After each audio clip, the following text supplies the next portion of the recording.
ENOCH'S Secret Citizens of Heaven Book 1. Part 4. Chapter 14 Fallen.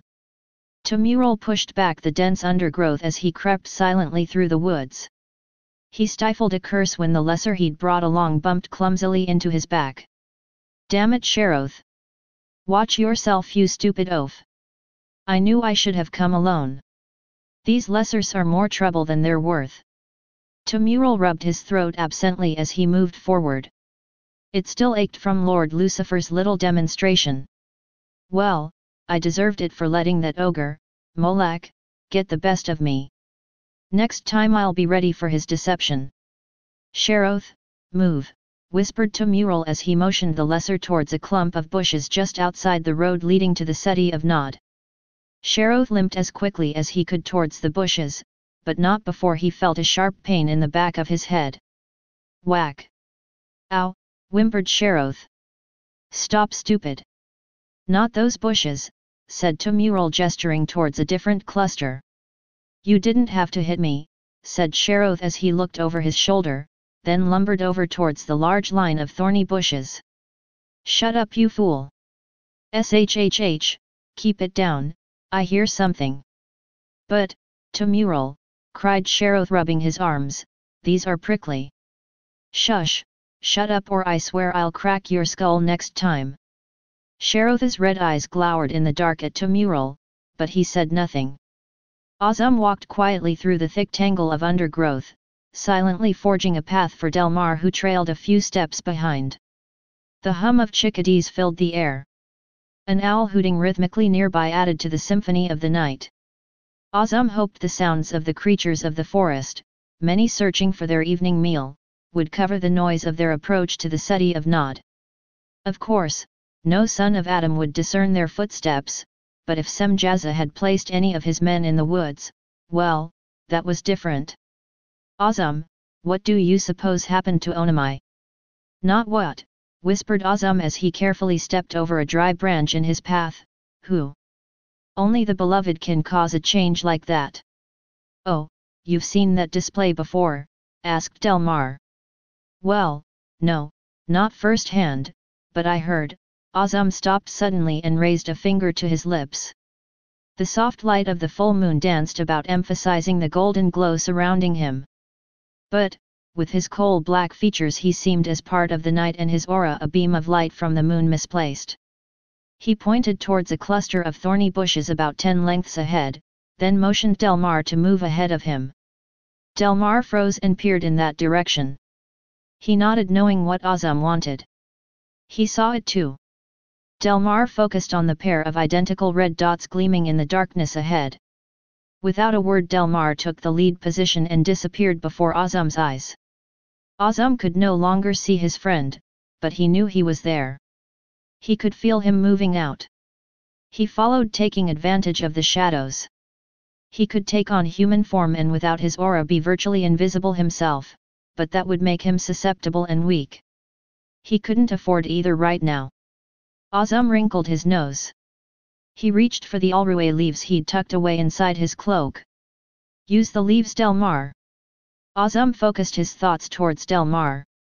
He hoped his friend heard. "What are the fallen doing about at this early hour?"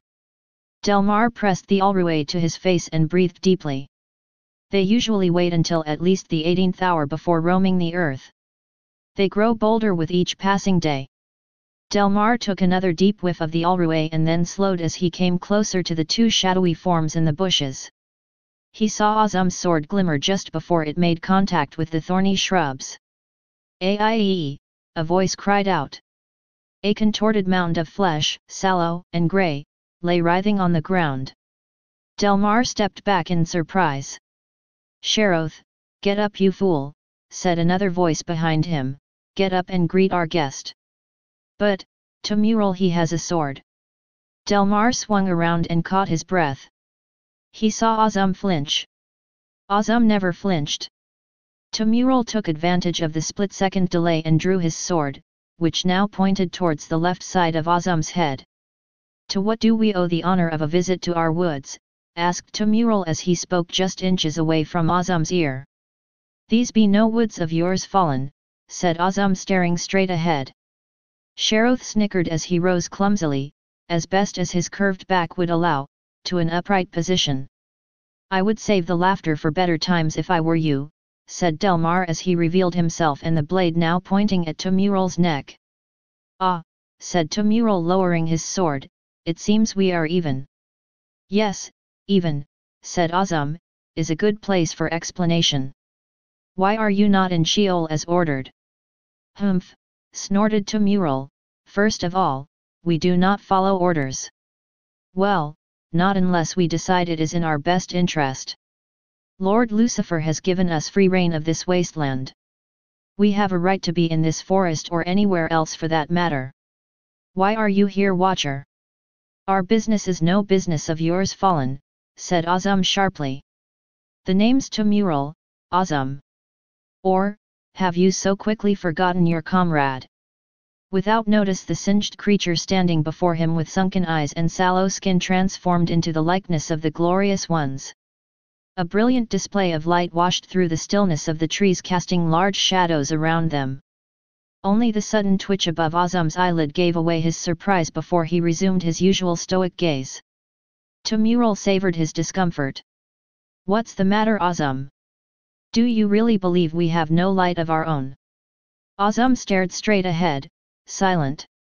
"Too bad you can't rid us of your stench as well," said Delmar, revealing himself as he whipped his blade out again and pressed it into Tumural's neck. At once, Sheroth produced a spiked club and swung it towards Delmar's head. Azam intercepted the blow with a slice from his sword and sent Sheroth tumbling to the ground. Delmar never moved. Tumural flickered, wavered, and then faded completely under the pressure from the blade. Before them the sallow creature seemed paler, diminished somehow. "You know there's really no need for such violence," said Tumural, "our victory is at hand. If I were you I would put that silly dagger away and pray that I will forgive this insult when Lord Lucifer assumes his throne. There is no victory to be had for you Satans. The prophecy has been spoken." "Ah, it has at that," said Tumural as he took advantage of the split-second hesitation to leap to a tree branch dangling above. He hung from it now and smiled. "But, if the seed is spoiled the prophecy is useless, isn't it? What do you mean, Fallen?" A cackle disturbed the leaves overhead as Tumural disappeared in the darkness. "You'll see, Watcher," said Tumural laughing in the distance, "you'll see."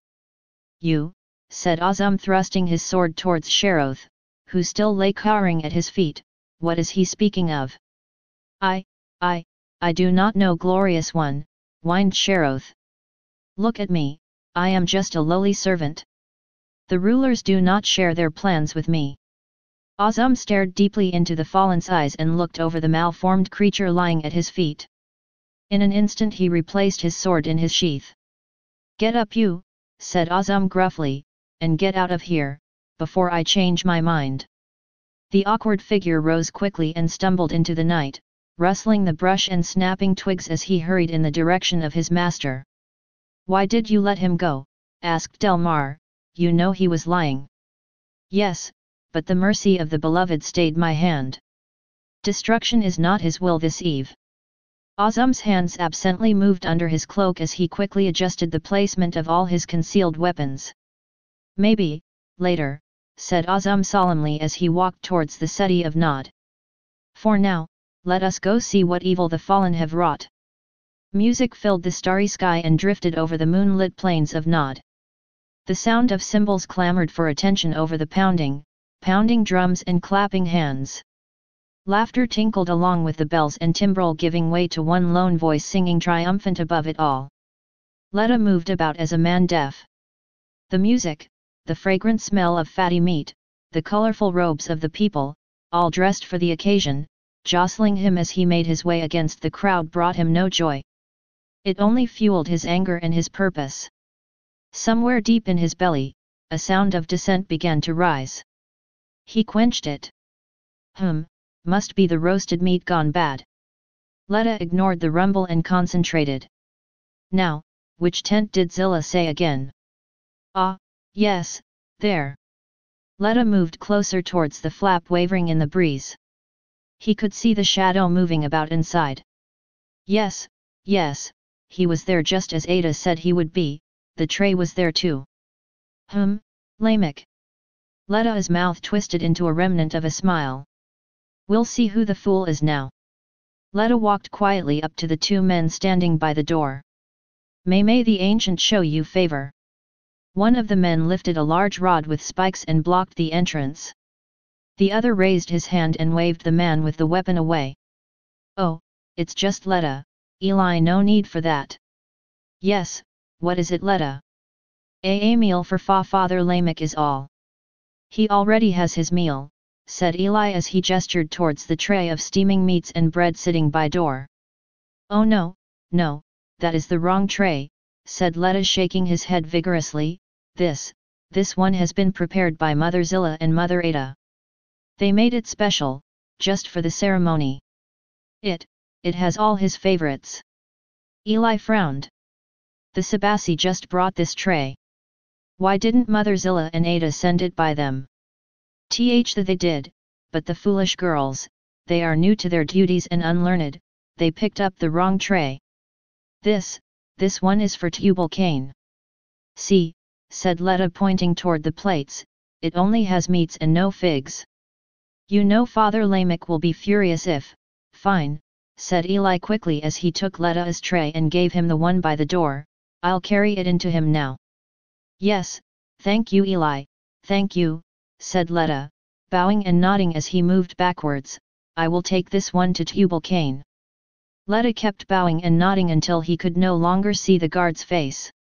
Then, he turned around and set the tray down beside the nearest tent. This family will be glad for Lamech's choicest portions instead of the scraps for a change. Letta edged along the side of the tent, staying in the shadows, until he could see Lamech's tent again. He saw Mother Zilla speaking with the guards, her arms and hands flailed about wildly as she pointed. Eli and the other guard ran off, leaving Mother Zilla alone by the tent. She just stood there staring blankly into the darkness. Letta's heart pounded. He placed a hand over it as if it could stop the blood from racing. Now. Her eyes seemed to say, though Letta knew she couldn't see him. He watched her grab the tray and take it inside the tent.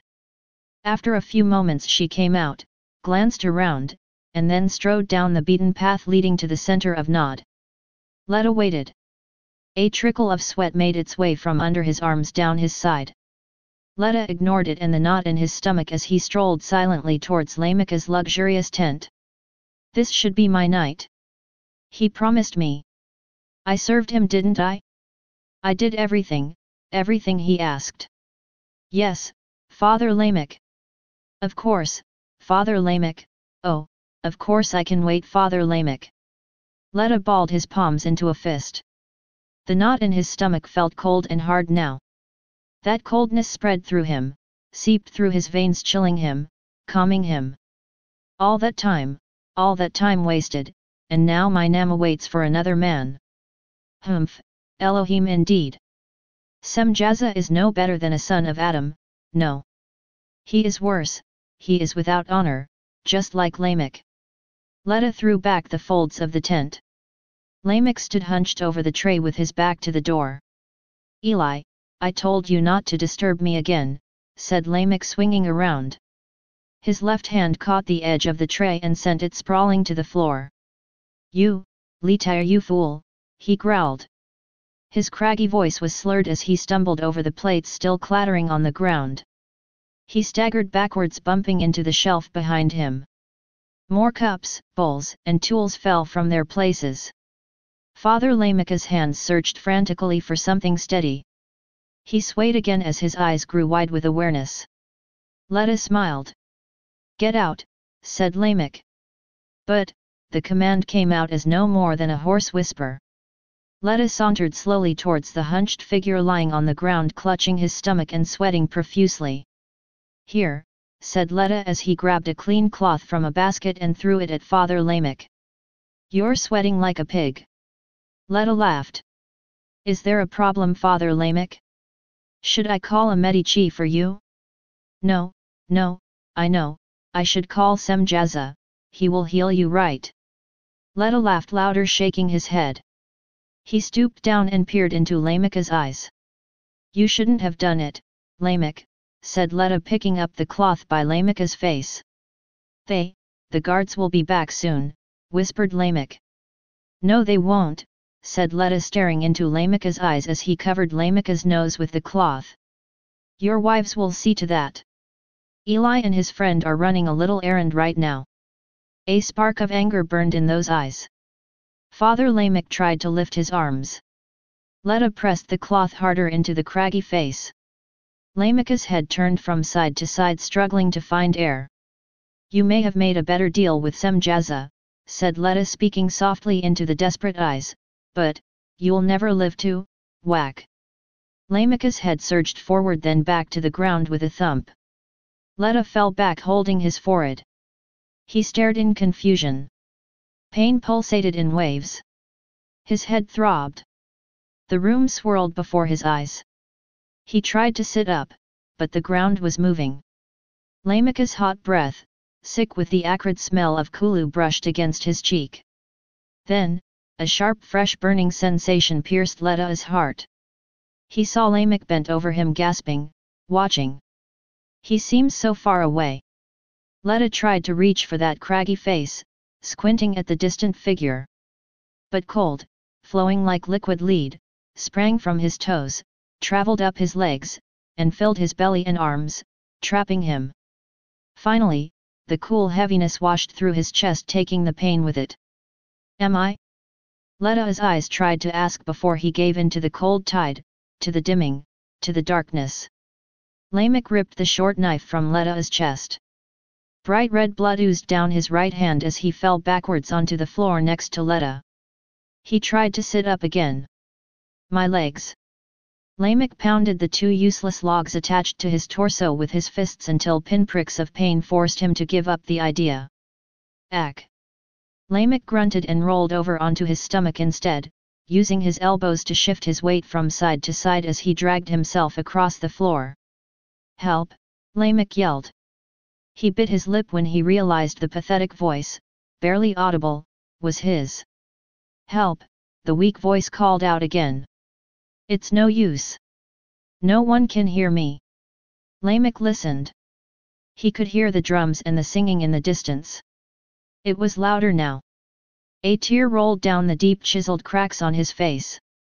"Perhaps, they didn't use enough Kulu to steal my essence." Lamech swallowed. His tongue felt thick and foreign inside his mouth. He grimaced at the bitter taste from the thick residue of the Kulu leaves and dropped his head onto the dirt floor. His forehead was throbbing from the impact from the headbutt he had given Letta. "Fool, couldn't best a flea."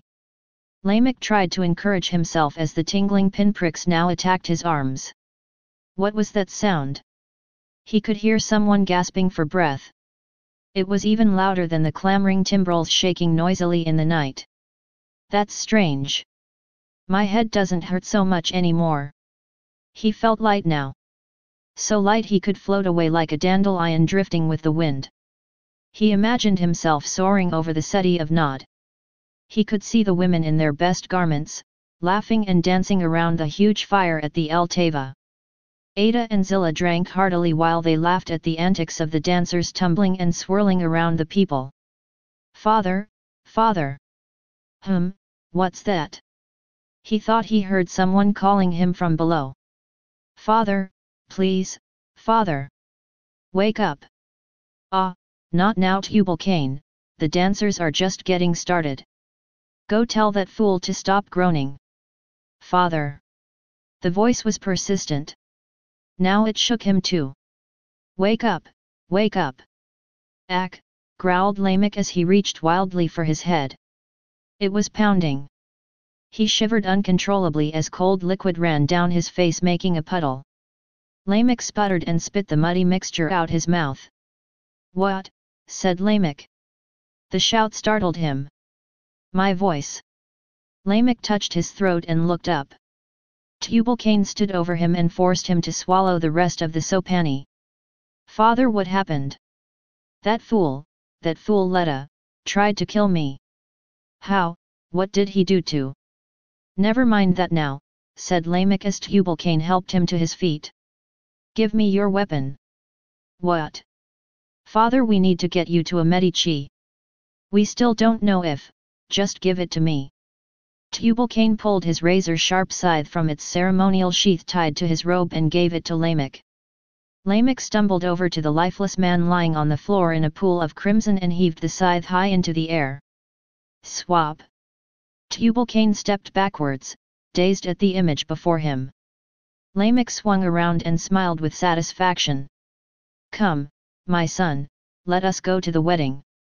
The Altava stood magnificent in the grassy plain. Every trodden path in the city of Nod wove its way eventually to the gathering place of the sons of Cain. The height of the silvered stones hewn from the cliffs of the seven hills stood in stark contrast to the fertile green meadow. 12 impressive pillars, standing 35 lengths tall and 5 lengths wide, formed a circle of protection for the humans seated on the earthen steps going down to the smooth paved floor below. Flowering vines grew up the length of the pillars and formed a canopy overhead. It had been Mother Azura's idea to hang long, silken banners of red, purple, gold, and green from the pillars. They now billowed in the evening breeze, beckoning air and people to flow freely inside. Delmar and Azam sat on the pillar of the golds completely unnoticed. What are we waiting for? Asked Delmar. We can stop this. No, we cannot. Yes, we can, we must. Our mission is to protect Delmar, not to interfere. What? These sons of Adam need our protection more than ever. Just look at them, said Delmar, thrusting an accusing finger towards the crowd below. Azam's eyes glazed over the gathering, reluctantly following Delmar's command. The mark of that which should not be had already begun. Even from his distant position in the canopy towering high above, he could see it. The darkening of the eye, the first sign, had come, and with it lawlessness. Though these sons of Adam did not know the angelic code, the Ancient One's highest orders, they had up until this point followed them almost instinctively. But, this eve was different. Azam's fingers ran absently over his weapons obscured beneath his cloak. He grimaced, clenching his jaw tightly as he watched two young women revealing more than they ought, while a group of men jeering and clapping spurred them on to wild abandon. Others sat drinking bowl after bowl of OSI, the drink of power. And in the midst of them all, watchers joined in heartily. Semjaz's men were everywhere. He knew they would be here, but his reaction to seeing them surprised him. Azam clenched his saber, his head reeling at the scent wafting up from below. It reminded him of another gathering long ago. Not again. Well, said Delmar, pressing an alrué leaf to his nose, you smell it too. I can tell, yes, well, the celebration is becoming, it is out of bounds, Azam, you know I am right. We should, snap. Azam glanced quickly over his shoulder. He turned just in time to see Delmar slip. Delmar dangled silently, his two hands clutching a heavier branch over his head, as he watched the broken limb tumble downward, tussling from vine to vine until it almost hit two of Semjaz's men before landing with a thud. The two Elohim looked up and pointed. Delmar froze. Oh no, it's Azazel and Amizrak. Then, almost simultaneously, he transformed his golden hues into coloring of the evergreen beneath his palms. Azam, not possessing Delmar's gift, merely glared back and waited. What was that? Asked Amizrak, frowning upwards. I almost lost my drink, I did. Why, it's absolutely nothing, said Azazel, laughing heartily, taking a slug of the dark brew from his bowl as he kicked the limb away. This place is just falling apart is what it is. It needs a little touch from the Elohim is all. Azazel laughed again as he hit the rounded bottom of a young girl passing by, almost tearing her covering off with his grip. She squealed and ran ahead, laughing over her shoulder as she flew towards the sound of the timbrels. You sure? Asked Amizrak, squinting up towards the canopy. Of course, I am sure, old friend, said Azazel, running to catch her. Now stop worrying before you spoil the fun. Interesting, said Azam as he watched Azazel and Amizrak walk towards the large tent in the middle of El Tava. I don't think they can see us. What do you mean? Said Delmar. Of course they can. They were probably just distracted. No, I don't think so. Amizarak looked directly at me. His sight is keen enough to spot an Elohim at least 5 times the distance I was from him, and we are only 35 lengths away, but that's impossible, Azam, said Delmar. Even if he didn't see you, he should be able to discern your aura. Exactly, my point, think about it. Why haven't our own brothers noticed our presence, and how could a B'nai be distracted? Our arrival was much too easy. I expected someone to stop us and question us, or at least greet us. But no, nothing. It's strange. Maybe you're right. Well, there's only one way to know for sure, muttered Azam, absently checking the weapons hidden under his cloak. I don't like the way that sounds. I thought you said we were just going to observe.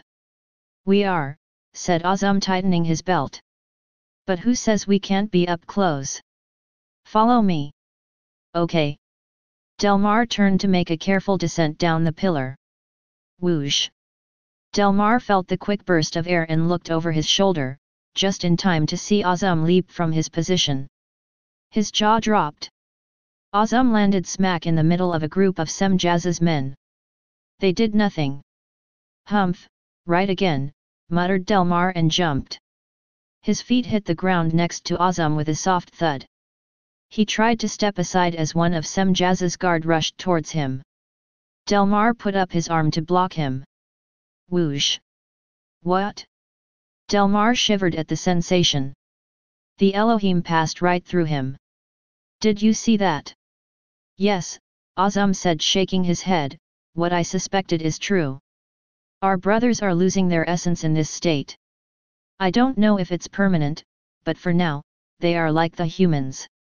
We can move about freely. But what about the fallen, said Delmar as he waved his hand in front of the guard. If he can't see me, he can't see the fallen either, right? Probably not. Well, what if the fallen attack them? Then they must resist, said Azam, turning towards the tent in the center. Come, we'll find Semjaza there. Chapter 15 Consummation. When men began to increase in number on the earth and daughters were born to them, the sons of God saw that the daughters of men were beautiful, and they married any of them they chose. Genesis 6:1-4, KJV Lovely. Semjaza looked at his bride standing just outside the tent with satisfaction. He wrinkled his aquiline nose as he glanced at the other daughters of Eve in the vicinity. Even though all the women wore their finest tonight for the ceremony, none could compare to her Nama. Yes, Nama is far superior to them. Indeed, nothing but the best for the B'nai Elohim. After that first night, the girl was resistant. She begged and pleaded to return to her father. Her weakness repulsed him.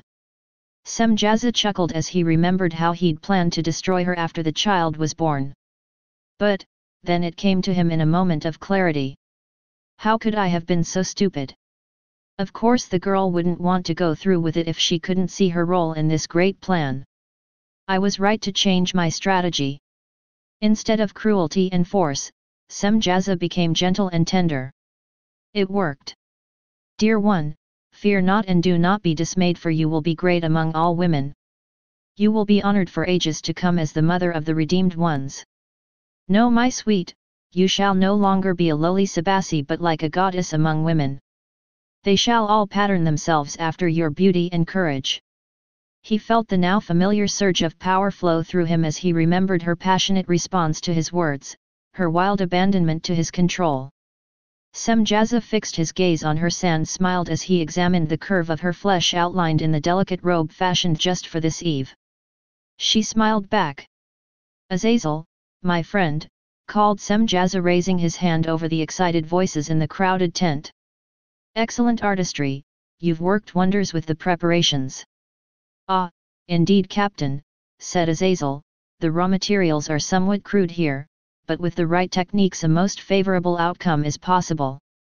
See what I mean, said Azazel as he lifted the thin silk-like covering of the young woman clinging to his side, revealing a long length of leg and that which should be covered. The girl squealed in protest, then giggled.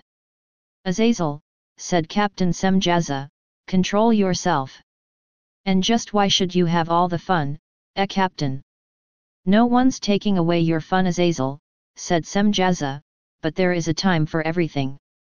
So, when is my time? After me, said Semjaza as he placed his hand firmly on Azazel's shoulder. Nama will be the first. Well, with all due respect, Captain, said Azazel, grabbing the hand on his shoulder and removing it slowly, you'd better hurry because I won't wait much longer. Now, my good B'nai, said a craggy voice from behind, let there be no discord among us. Semjaza turned his head, masking his annoyance with a grin when he saw the source. Semjaza opened his arms to his bride's father and brother, who approached carrying 2 large packs. Greetings, Father Lamech, Tubal-Cain. Does this sun's sleep find you well? I am as full as the light of the moon this eve, now that my Nama's time has come, said Lamech. And not to worry, honored Azazel, your happiness will soon be like that of your captain. I have spoken with the elders of Cain and am glad to report their agreement to our plan. Good, good. The news is most pleasing indeed. So I take it our little demonstration was effective, asked Semjaza. Yes, they understand the truth of the prophecy now. They are ready to give their daughters in marriage. Excellent, said Semjaza as he winked at Azazel, see my comrade, your time is nigh. My dear Father Lamech, said Semjaza, placing a hand on Lamech's shoulder, how soon might these other marriages take place? Why, I see no reason to delay that which is wonderful, said Father Lamech as he placed one of his packs on the ground next to Tubal-Cain. Well, that is, as long as the B'nai perform their part of the covenant. The B'nai will most gladly reveal the hidden wisdom to every man who gives his daughter in marriage. But we do require a demonstration of faith, and just what kind of demonstration do you suggest, honored one? Let all who are willing give their daughters for consummation of the covenant tonight after Nama's ceremony. Indeed, said Father Lamech with a grin as he nudged Semjaza's side playfully with his elbow, I see the sons of God have much in common with the sons of Adam. This will be a most fruitful covenant indeed. Let it be as you have spoken. But first, said Father Lamech picking up the heavy pack, allow me to bring the glad tidings to the people. Semjaza's eyes narrowed at the Father Lamech's comparison. Sons of God and sons of Adam alike? Utterly ridiculous indeed, how dare this foolish man compare my determined focus on the great plan and clarity of mind to the mere fleshy longings of these dust men. Still. Semjaza smiled broadly and gave a slight nod. His foolishness serves me well. As you wish, Father Lamech, said Captain Semjaza with a graceful motion of his hand towards the eager faces filling the tent.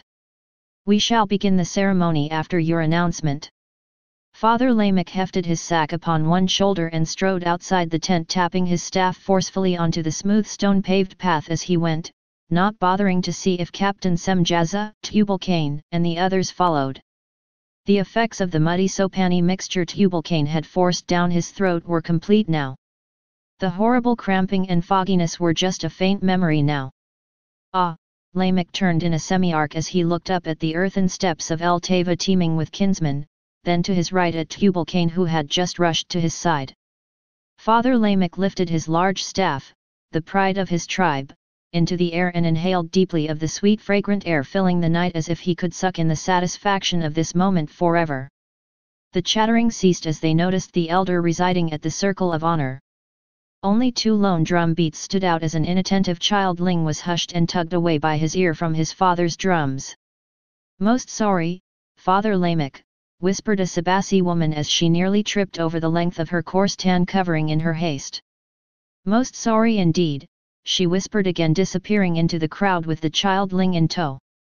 Now there was complete silence. Father Lamech waited and savored the moment. Ah, good, they can feel it too, the presence of the Ancient One fills this place. Father Lamech lowered his staff and raised his voice.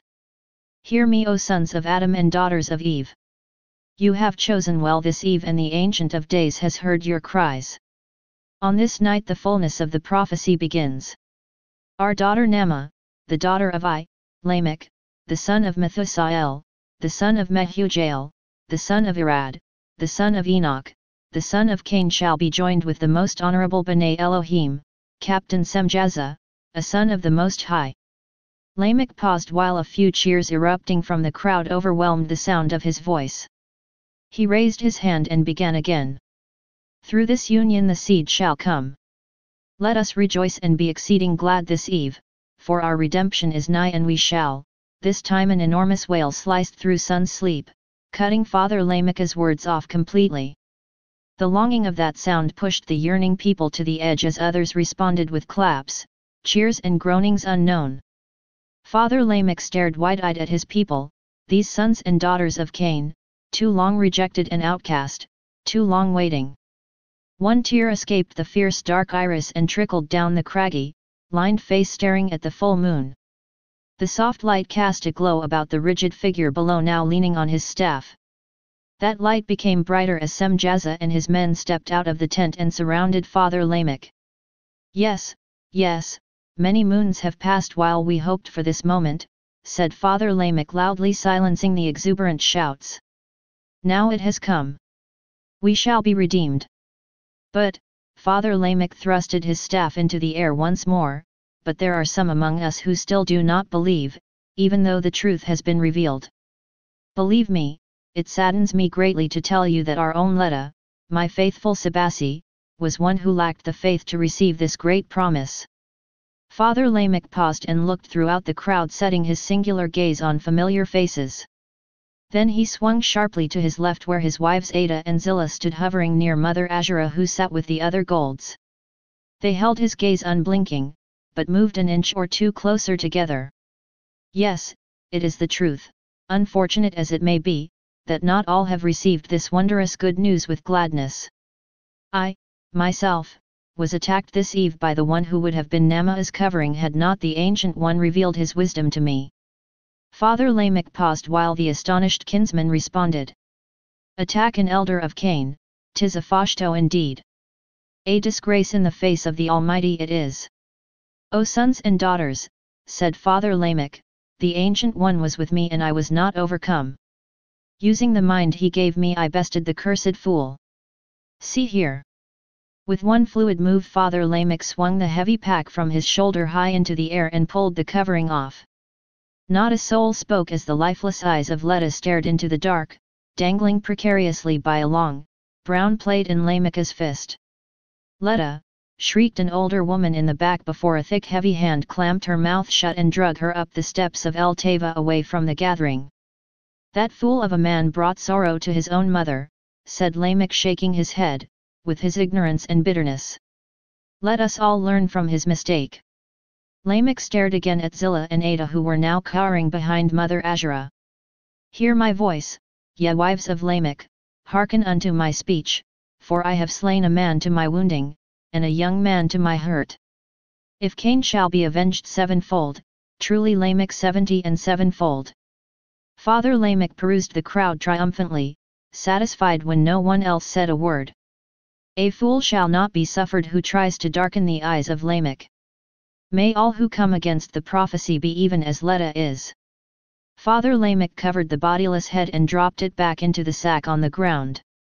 Now let us forget the sorrow of unbelief and embrace the promise to come, for the elders of Cain have wrought a great victory this eve in spite of the sons of Seth.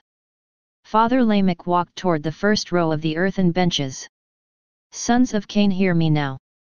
The sons of God have agreed to receive any daughter of Eve for the consummation of the covenant during the high time of the full moon this sun's sleep.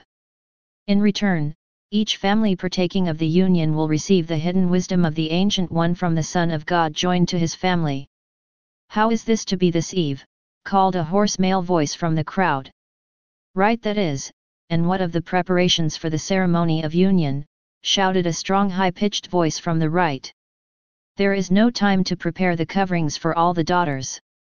Why we can't, one moment please, said Father Lamech holding out a hand in protest.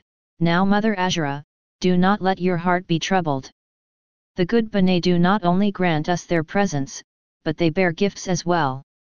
As if on cue, Two Sabasi holding a large tray between them rushed forward and placed the load gently on the ground at Lamech's feet. Mother Azura, if you please, come forward and examine these coverings. The lean woman stood and her long thick braid fell to the ground as she walked slowly towards the tray.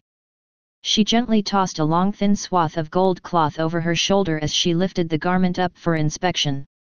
Her eyebrow rose as she snatched the fabric tightly between her hands, and then stroked the length of it. Mother, it is pleasing, is it not? Where did you get this? She asked. I have never seen any tribeswoman with cloth so fine. Why not even Awan's skill is equal to this? Not where, Mother Azura, but who, replied Father Lamech. This skill is that of the B'nai Elohim.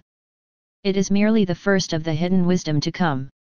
They will instruct us as the Ancient One had always intended. Can they help us find food?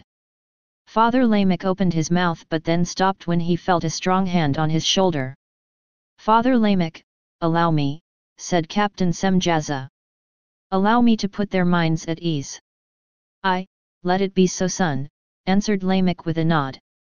Not only can we show you how to find food that is suitable to eat, said Captain Semjaza with a grin, but we know how to make it taste better. Peals of laughter spread through the crowd. That Amizarak is a good cook indeed, called Father Mihuil as he stood holding a bowl up in the air. His meals are better than that of our eldest Sabasi, and they are restoring too. That is just the beginning, sons of Adam, said Semjaza. We can show you how to make stronger dwellings and protect yourselves from the rebellious beasts of the field. Oh, that would be most welcome indeed, said one of the younger elders who stood holding out his maimed hand. Got that, trying to gather berries from the edge of Avonland forest. The creatures are becoming more hostile with the passing of each light. For truth, it would be good to tame them, said another man with a daughter at his side. But, what about his hand? Can you do anything for that? Yes, we can. We are skilled healers and we still bear the invincible essence of the Most High. Our offspring will possess it too, said Semjaza raising a hand. And for the rest of you we can share the hidden wisdom that heals. Remember, your own Tubal-Cain was restored because of it. Semjaza walked towards Father Lamech and stood in between him and Tubal-Cain. Now are there fathers among you with any more concerns? Well, there is just one, said a deep booming voice from the rear seating. Heads swung around to hear the man speak. Yes, said Semjaza, eyeing the bear of a man. How many daughters can you take? How many do you have? Said Semjaza with a hearty laugh. Semjaza opened his arms wide to the crowd. Let all who are willing come. What is that stench? They're here, said Azam. What? Said Delmar, shaking his head as he scoured the faces of the people coming and going in and out of the tent. No, they can't be, I don't see any. It's got to be coming from somewhere else. Let's go and, no, said Azam. He grabbed Delmar's elbow, forcing him to stop. Look again. Look at their faces. Don't be absurd, Azam. You know very well there are no fallen to look at. I know fallen when I see them, and I don't see, what, oh. Delmar stumbled backwards as a young woman rushed past him and instinctively reached for one of the alrué leaves tucked inside his garment. What was, did you see that? I knew it. But, how did you? Why, I couldn't see a thing at all until, I knew you couldn't. Well, you wouldn't know because you haven't been where I've been. Although I didn't expect to see it here, at least not so soon. See what, Azam? What was that? Well, Azam started slowly as he focused in on the face of an older man standing next to a young woman squirming beneath his firm grip.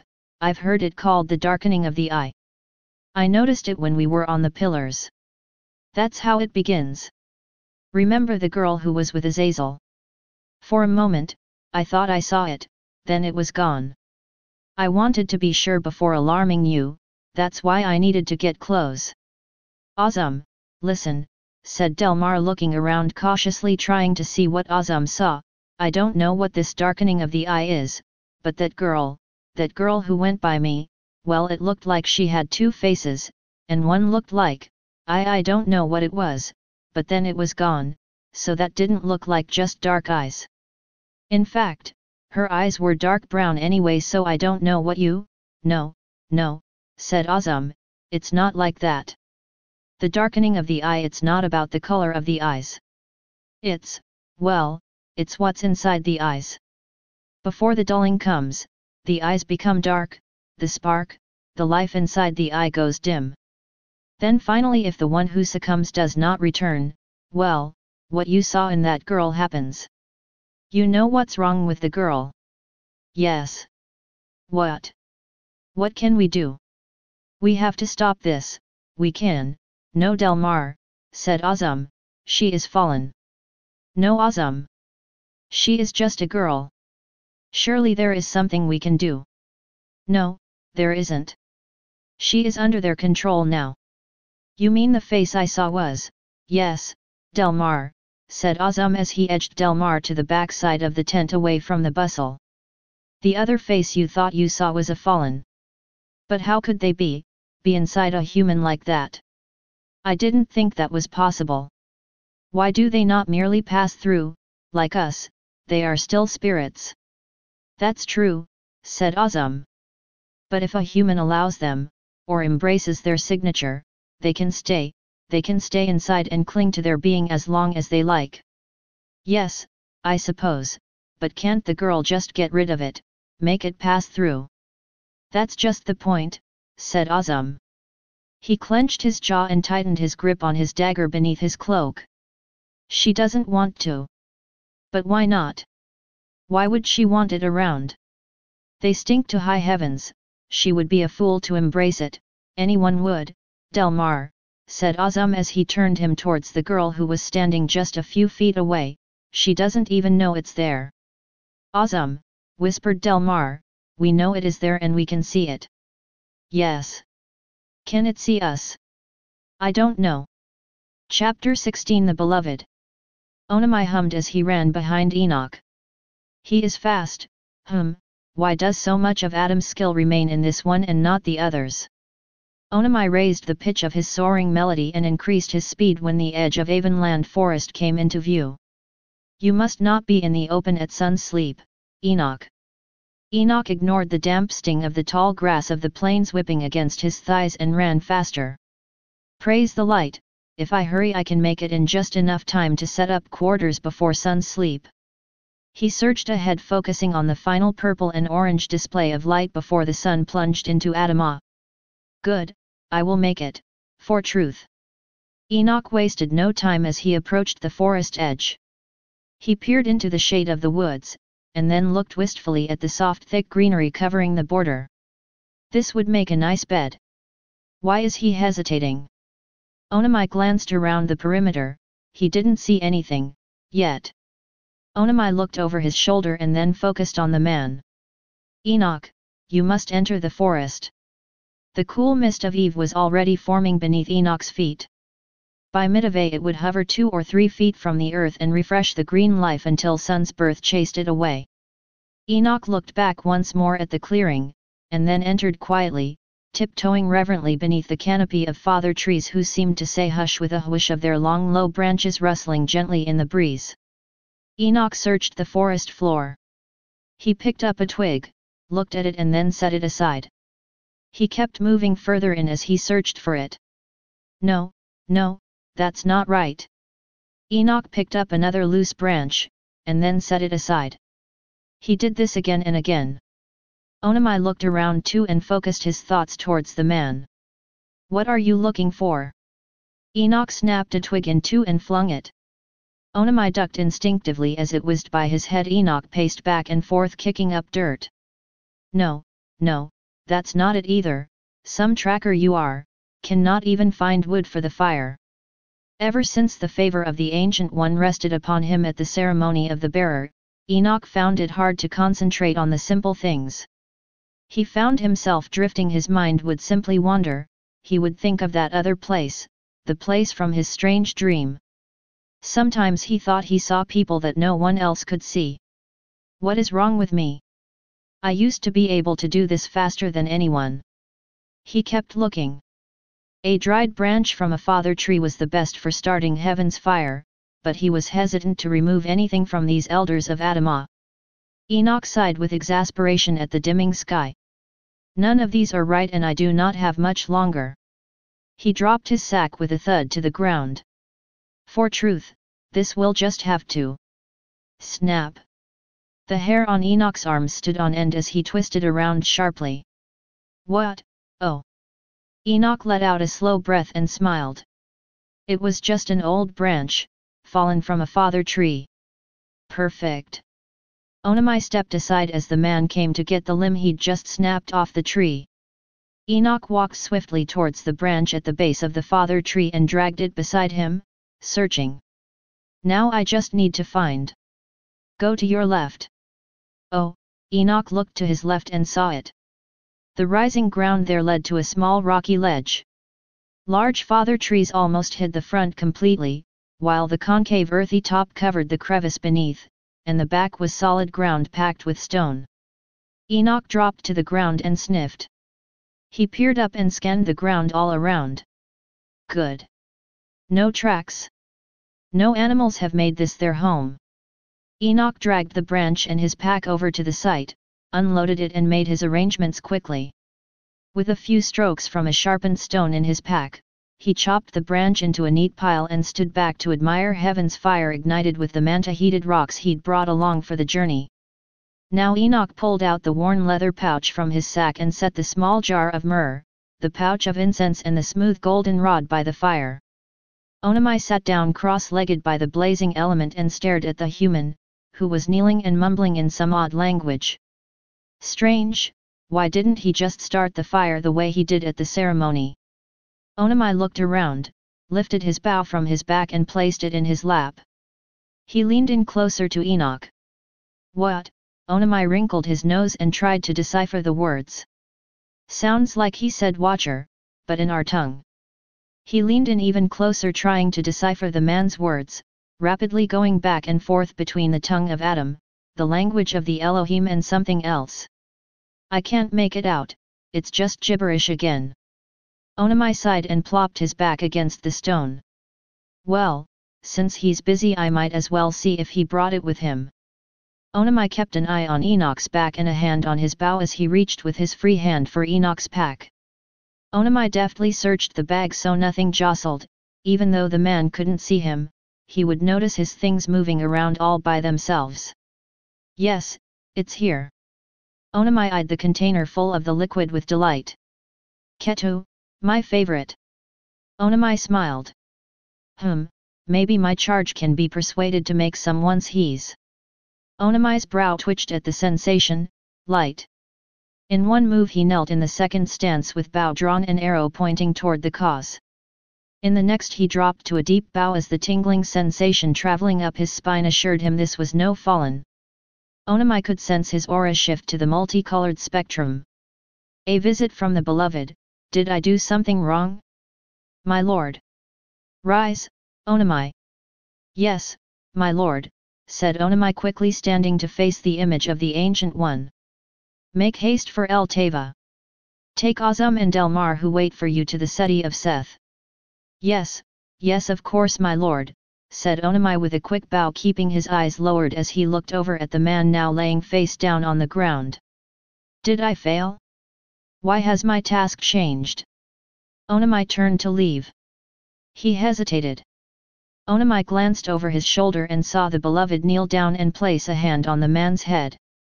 Just then the beloved looked up. Onamai swirled his back around to leave, ashamed that the revealing rainbow swirl of light was there again, noticing now that it shifted with his thoughts. Onamai. Onamai stopped immediately in mid-motion and did an about-face. Yes, my lord, said Onamai trying to control his flailing thoughts and the multitude of colors protruding from him. I like it too, said the beloved with a smile. I beg your pardon, my lord, said Onamai. The Ketu, Onamai, I like it too. Yes, my lord, said Onamai responding with a broad grin as he spun and soared away with a flash. Onamai relished the short burst of cool air in the upper realm as he sped towards El Teva. Normally he would have traveled as a son of Adam so as not to call attention to himself, as these humans unknowingly drifted in and out of perception. Be wise. Be discreet. He remembered General Michael's first instructions. At times they see and at others they are blind. But the beloved himself said to make haste, so that means I can fly. Delmar and Azam looked at each other simultaneously and then back up at the night sky as they recognized the loud whoop. Onamai, they both said in unison. Normally, Captain Azam, said Delmar, I would not approve of such what? Called Onamai loudly as he swirled by the tent and snatched the two of them up in a 90-degree angle with a touch of his hands. Of such, you, said Delmar shifting under the hand on his back. Save it you two, warned Azam as he scanned the treetops whizzing by below them. But, I must admit, said Azam quietly, thanks are in order. Your zest came at a most opportune moment.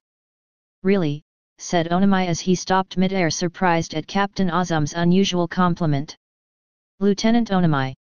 Yes, Captain Azam. You dropped something.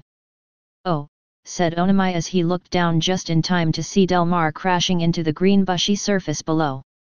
He immediately began a gentle descent, floating quietly as he held on tightly to the captain. Sorry, sir. Yes, Onamai, said Captain Azam stifling a chuckle as he saw Lieutenant Delmar below.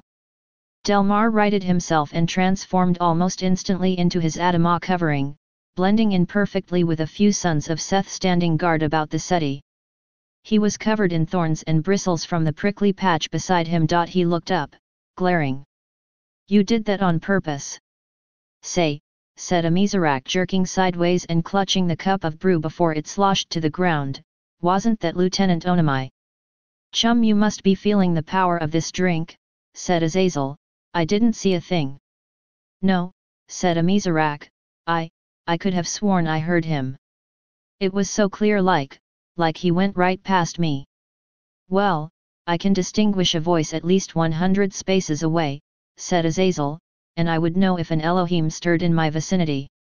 Too true, said Captain Semjaza lifting his mug to Azazel, I only have the best in my company, and Azazel, my friend, you are the best. Right that, said Azazel knocking his mug into Semjaza's with a loud smack.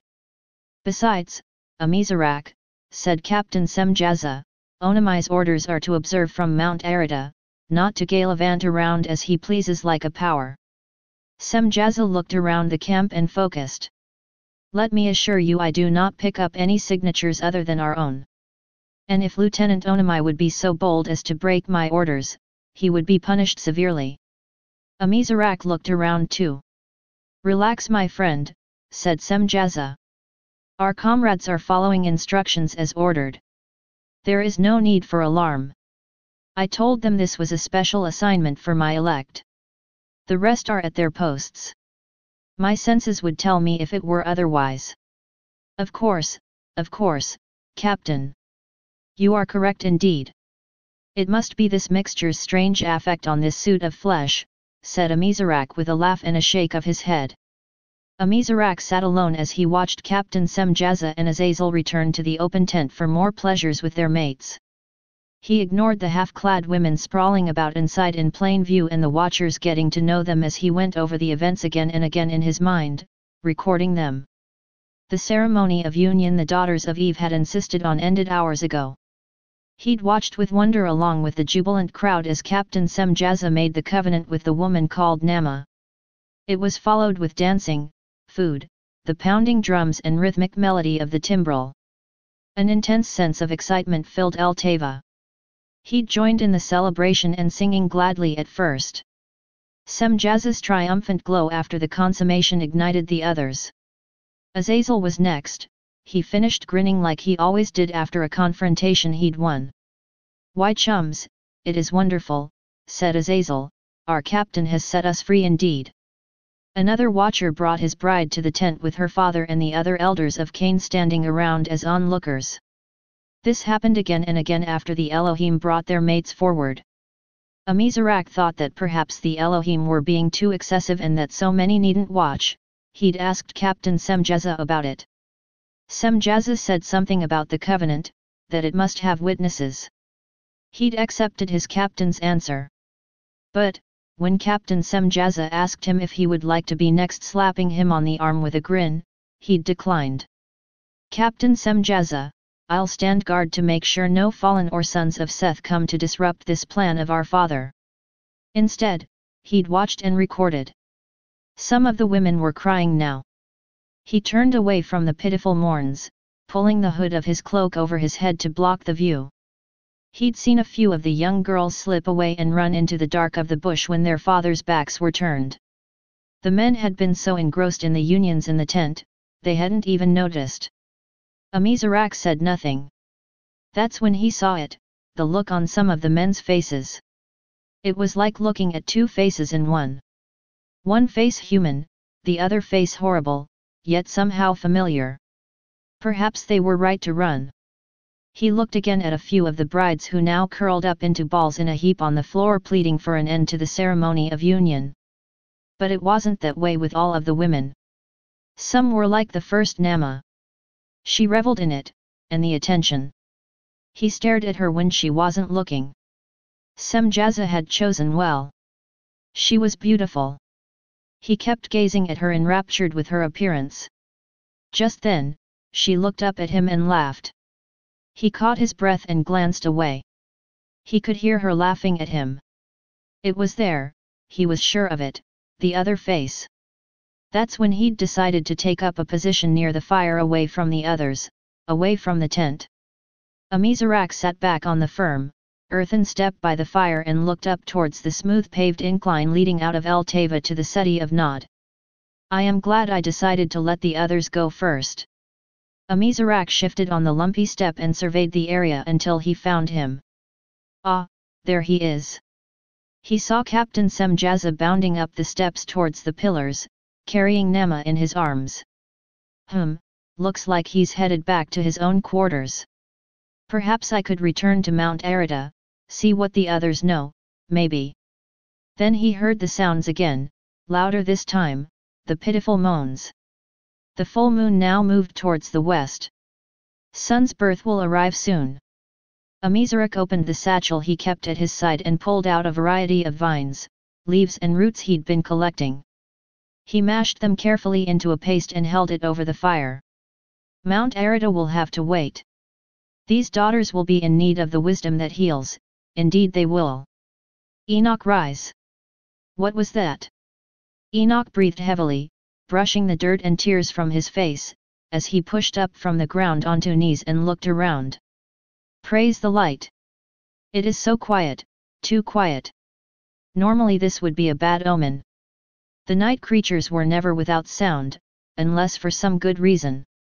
He grabbed the short sharp blade bound to his thigh. Enoch, rise.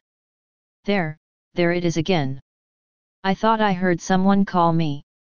Enoch stood up, looked all around and then peered into the dark woods past the line of father trees surrounding him. Enoch. A bright light illuminated the woods.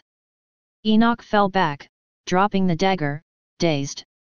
He closed his eyes and then opened them again. The woods were lit up like sun's peak. That can't be, I just got here. Enoch, called the voice again. Enoch shielded his eyes and stared at the blurry figure in the center of the light. He felt the burning sensation again returning. It flowed through him like lava burning and cutting everything away. Still, he could not look away, he was drawn to that light. Somehow it was lessening, or either he was becoming more. Now he could clearly make out the form of a man standing in front of him. The image was fuzzy but it was definitely a man. The man stretched out a hand towards him. Enoch hesitated and then grabbed the hand, letting it pull him to his feet. Oh, said Enoch, surprised that his knees trembled and weakened. He tried to regain his balance and bow again, but instead he merely collapsed at the feet of the image. My lord! Son of Adam, be at peace. The hand tightened around his, pulling him up again. Enoch felt the burning sensation again, but this time it wove through him like wiry cords, strengthening his limbs as it tore through him. It traveled up and around his torso through his neck and finally burst through his head with a pop. Enoch tilted his head to one side and then the other. He could hear everything, the sound of a cricket on the far side of the forest calling to the others of its kind. Someone somewhere was whispering and laughing at a childling too fussy for rest. The thunder of horses galloping wildly away as some creature disturbed their watering hole filled his head. A woman cried. Two men were speaking in low tones. He heard countless other sounds and conversations blending, mixing, becoming one and then distinctly separate again. Enoch touched his ears, shook his head and looked at the one. How, for now, you hear as I hear. Understand? For it will not always be so. Enoch squinched his eyes and furrowed his brows as if the motion could make him understand this newness. The beloved laughed. Enoch, relax. I did not mean you would have to understand it alone. Come with me. I will show you, said the image stretching out his hand again. Enoch took his hand. Ah! Enoch clutched the hand for dear life as his other limbs wavered uncontrollably. They were hovering, or was it flying? No, maybe they were standing in nothingness. Where are we? We are here. Where is here? Here is where I am. Yes, we are here. But I mean, what is this place? This place is where we were. My lord, I do not understand. We were in Avonland Forest. Now we are nowhere, there is nothing. No, Enoch, said the beloved as he touched the man's eyes, look again. Enoch stumbled backwards as images began to swirl around him. It was everything. He saw the outline of the 7 hills, his tent in the city of Seth. He saw Tifara with her bow drawn, the 12 pillars of El Teva came into view. Then the moon drew nigh so close he could touch it, followed by swirling balls of light speeding through blackness, streams of foggy vapor in blues, purples, pinks and colors he could not name illuminated the darkness and clustered together. The soft white waves of the Adamah sky brushed his skin, leaving it damp. Solid crystal towers appeared before him with throngs of glorious ones walking among their spiraling stairs. A clear lake flowed through the center, leading to a magnificent structure. Enoch leaned forward to peer through its doors. He reached out to grab the handle and pull it, but it faded at his touch. Instead, coarse bark grazed his fingertips as he stood dumbfounded before a towering father tree. Enoch swung around. They were back in Avonland Forest. My lord, said Enoch with his mouth gaping, what happened, where did we go? Son of Adam, said the image gently, we did not go anywhere. We are here where we always have been. Yes, but, understand. At first you heard as I hear. Then for a moment you saw as I see. My lord, but there was nothing, and then there was everything. Yes. But where did it all come from? It has always been in me. In you. Yes. But how? How can everything that is be in you? If that is the truth, then you mean to tell me that even though I am right here with you, and standing in Avonland Forest, I mean everything here is in you. Yes. But, well, then, why did you tell me to come here to meet you? You could have just come to me again. Good, Enoch. You are reasoning. And you are correct. I could have just come, as you like to call it, although that is not really how it happens, to you again. But I did not, because it would have been disruptive to your sequence. My sequence? What? The beloved laughed and touched the crinkled skin in between Enoch's brows. Of course it is difficult for you to understand sequence because you are in it. Enoch's shoulders sagged. The beloved smiled again. Do not worry, Enoch. I will increase your understanding, for you will need it in the days to come. Aha, said Enoch triumphantly. You said come. I heard you. I thought you said that is not what you do. True, I did. Let me explain. Enoch, you and all your kinsmen, the people of Adamah, live in sequence, an arrangement of rhythm and order. You are born into sequence and are bound by it. Your sequence cannot be altered without consequences. I do not live in sequence, although I created it. Well, where do you live? I am the where. Enoch put a hand to his head, pressed his lips together and began pacing again. The beloved laughed again. Think of it this way. You can experience me most fully at the outer realm beyond all sequence where it is always now, which brings me to the answer to your question about coming. I am also the now, Enoch, and everything exists in me in the now, even though you do not perceive it that way. So for you, days are coming. But for me, all the days that are coming to you have already been and still are. Enoch stopped pacing abruptly and faced the beloved wide-eyed. But you said you do not interfere in our sequence. So if that is true, then why did you come to me? I made you aware of my presence, Enoch, because you called out to me. That is what I do. I am always here at every point in not only your sequence, but in the sequences of every man living now and in your future. You sought me. If a man seeks me, I will increase his perception so that he becomes aware of my presence. So then you say, I came to you, when really I was already with you and you are already in me. Enoch thought about this for a moment, opened his mouth as if to speak, then shut it tightly. Do not be afraid. You may speak freely. Well, I was thinking, was that how it was with Father Adam before he was aware? Yes, Enoch. Adam lived in continual awareness of me. Enoch rubbed his upper lip, shook his head and began pacing back and forth again. So, at the ceremony of the bearer when the heaven's fire came down and consumed the sacrifice, that was you answering. No, Enoch. That was you. Enoch stepped back in disbelief. But, I am not the ancient, no of course you are not, said the beloved laughing again. I allowed you to access my power. But, why? You sought me, remember, before the ceremony? Yes, the heat, the burning. That was you coming? I mean making me aware. Not only that, but giving you power. Why? Why would you give me power? Enoch, I have often been with you and shared my power. Why do you think you are able to run so fast, track so well, still speak with the animals? Oh, that is you? I thought it was the one mind.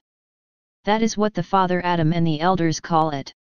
Yes, indeed they do, said the beloved shaking his head. Most of the elders lost their ability to speak to me long ago, all they remember is the power, the sensation, but not me. Well, how is it that I can hear you, speak to you, and not the others? Why am I different? Enoch, you are different because you listen. When you call out to me, you expect something to happen, even though you are not always aware of my presence. Your expectation creates a gate, a bridge that increases your ability to receive my presence. But I thought you said that when I call on you, you increase my ability to perceive you. Yes, that's right. But I will not force myself on anyone. You must give me access to yourself first. Then, I will do the same. When that happens, when we agree, when we commune, you begin to understand me. As your understanding increases, your capacity to use the abilities I originally gave Adam are increased. Enoch stopped pacing and stared at the beloved. He opened his mouth to speak, shut it firmly frowning, and then started pacing again. So at the ceremony of the bearer when the fire came down, that was me? Yes, in a sense. You called out to me and I responded. I agreed with you. Enoch stopped again. Remember what I said to you that eve? I told you to watch. Listen. Speak. When you said, if I am speaking truth, may the Ancient One consume, I heard you and you accessed my presence and my power. Then when you spoke, you received the fruit of your words just as I do when I speak. Are you telling me that heaven's fire came down just because I told it to? Yes. That does not make reason. It makes perfect reason if your understanding is open. Just a moment ago in your sequence, you saw everything and nothing at the same time. How was that possible? Enoch was silent for a while. He began pacing again. I do not know. It is possible because everything that you see is created from what you cannot see. Enoch swung around wildly looking. Where is it now? I told you it cannot be seen, but it is always present. Well then, what makes it seen? How can I make it become something I can see? You tell me. How did you make heaven's fire come down? I did what you told me to. I watched. I listened and I spoke. Yes, but what did you speak and what did you expect when you spoke? That's the key. Well, I said what was supposed to happen all along and I remember imagining it happening in my mind, that is, I really was wishing it would happen. Yes, you spoke according to the sequence already established. You knew that I always answer by fire and consume an acceptable sacrifice. You really believed it would happen.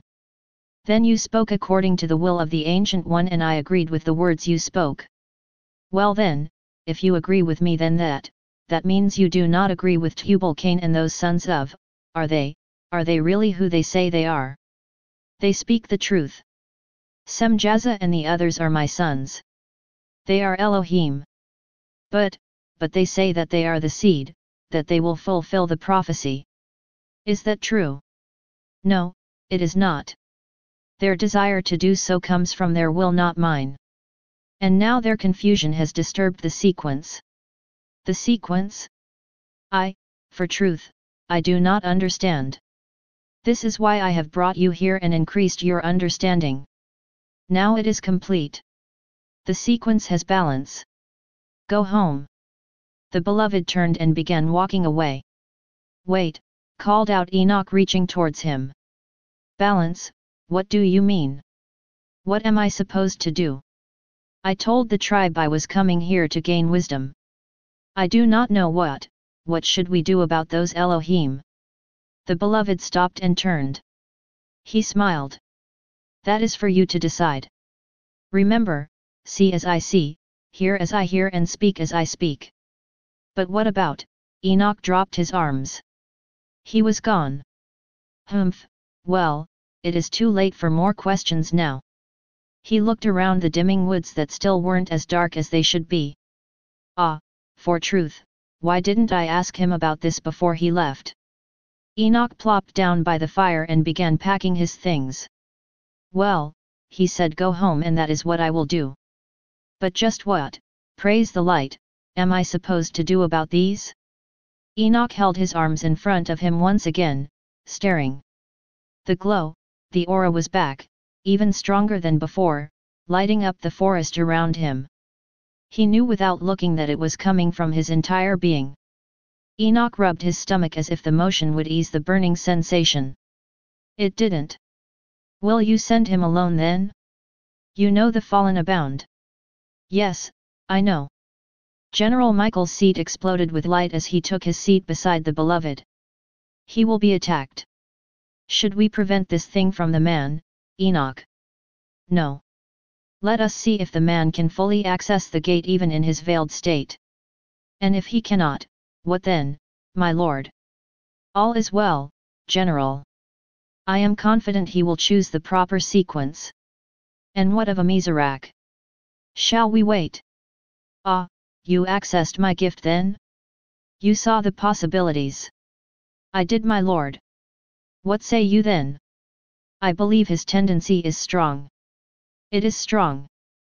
Since duality is present, we wait. Yes, my lord, and the others. Their outcome is sure.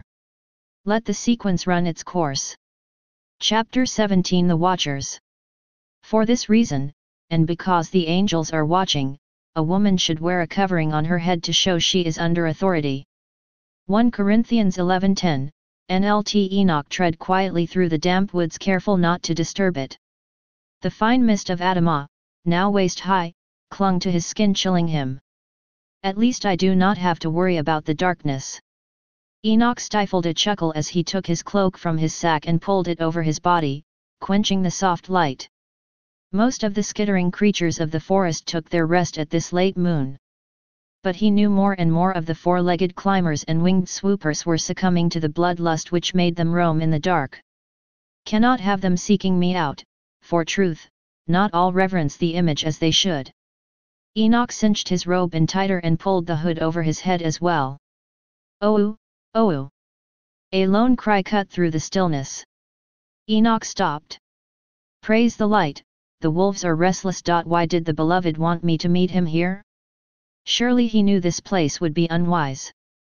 Enoch cocked his head to the side. He could hear the light pattering of their gait, coming closer.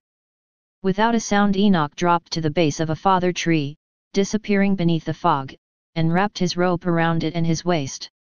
He climbed. I could speak to them, reason, but with the dark so deep and their rebellion rising, I would rather avoid confrontation and bloodshed this sun's sleep. There's been too much of that of late and the animals are beginning to fear us all. No, I'll hide in the tree tops until they. Enoch stopped again. The burning sensation was stronger now. He rubbed his belly trying to massage it away as he looked towards the ground. Nothing. Ah, that smell again. What beast would have a scent that strong, that acrid? He turned away, rubbed his nose and continued scaling the enormous trunk. Swish whiz spa, ha ha ha ha. Enoch swung around sharply at the rustling raspy sound. Who's there? Ha ha ha ha. Swish whiz spa, who's there? Ha ha ha ha. I said who's there? Enoch yanked his sharp blade from his waist pack and held it high. The silvered metal glimmered in the moonlight. Ha ha ha ha. And who are you to question us? Enoch jerked back as something cold and coarse slapped his face. He winced at the sharp pain brimming from his hand. His dagger fell with a thud. Ha ha ha ha, ooh, look at the monkey. Ah, did the monkey hurt his hand? Ha ha ha ha. Enoch flailed wildly as something pushed him away from the tree. The rope around his waist tightened, pinching his flesh raw as he dangled precariously from the thick trunk. He kicked his feet up just in time to stop himself from slamming into the tree face first. Enoch grabbed the knot at his side, frantically trying to undo it so he could free himself. Praise the light, if I can just get down, I can make a run for it. Ha ha ha ha, not so fast monkey, what's that you got under that cloak? Something shiny, a monkey?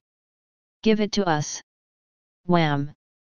It grabbed Enoch and pushed him so hard he swung out and then crashed back into the tree trunk.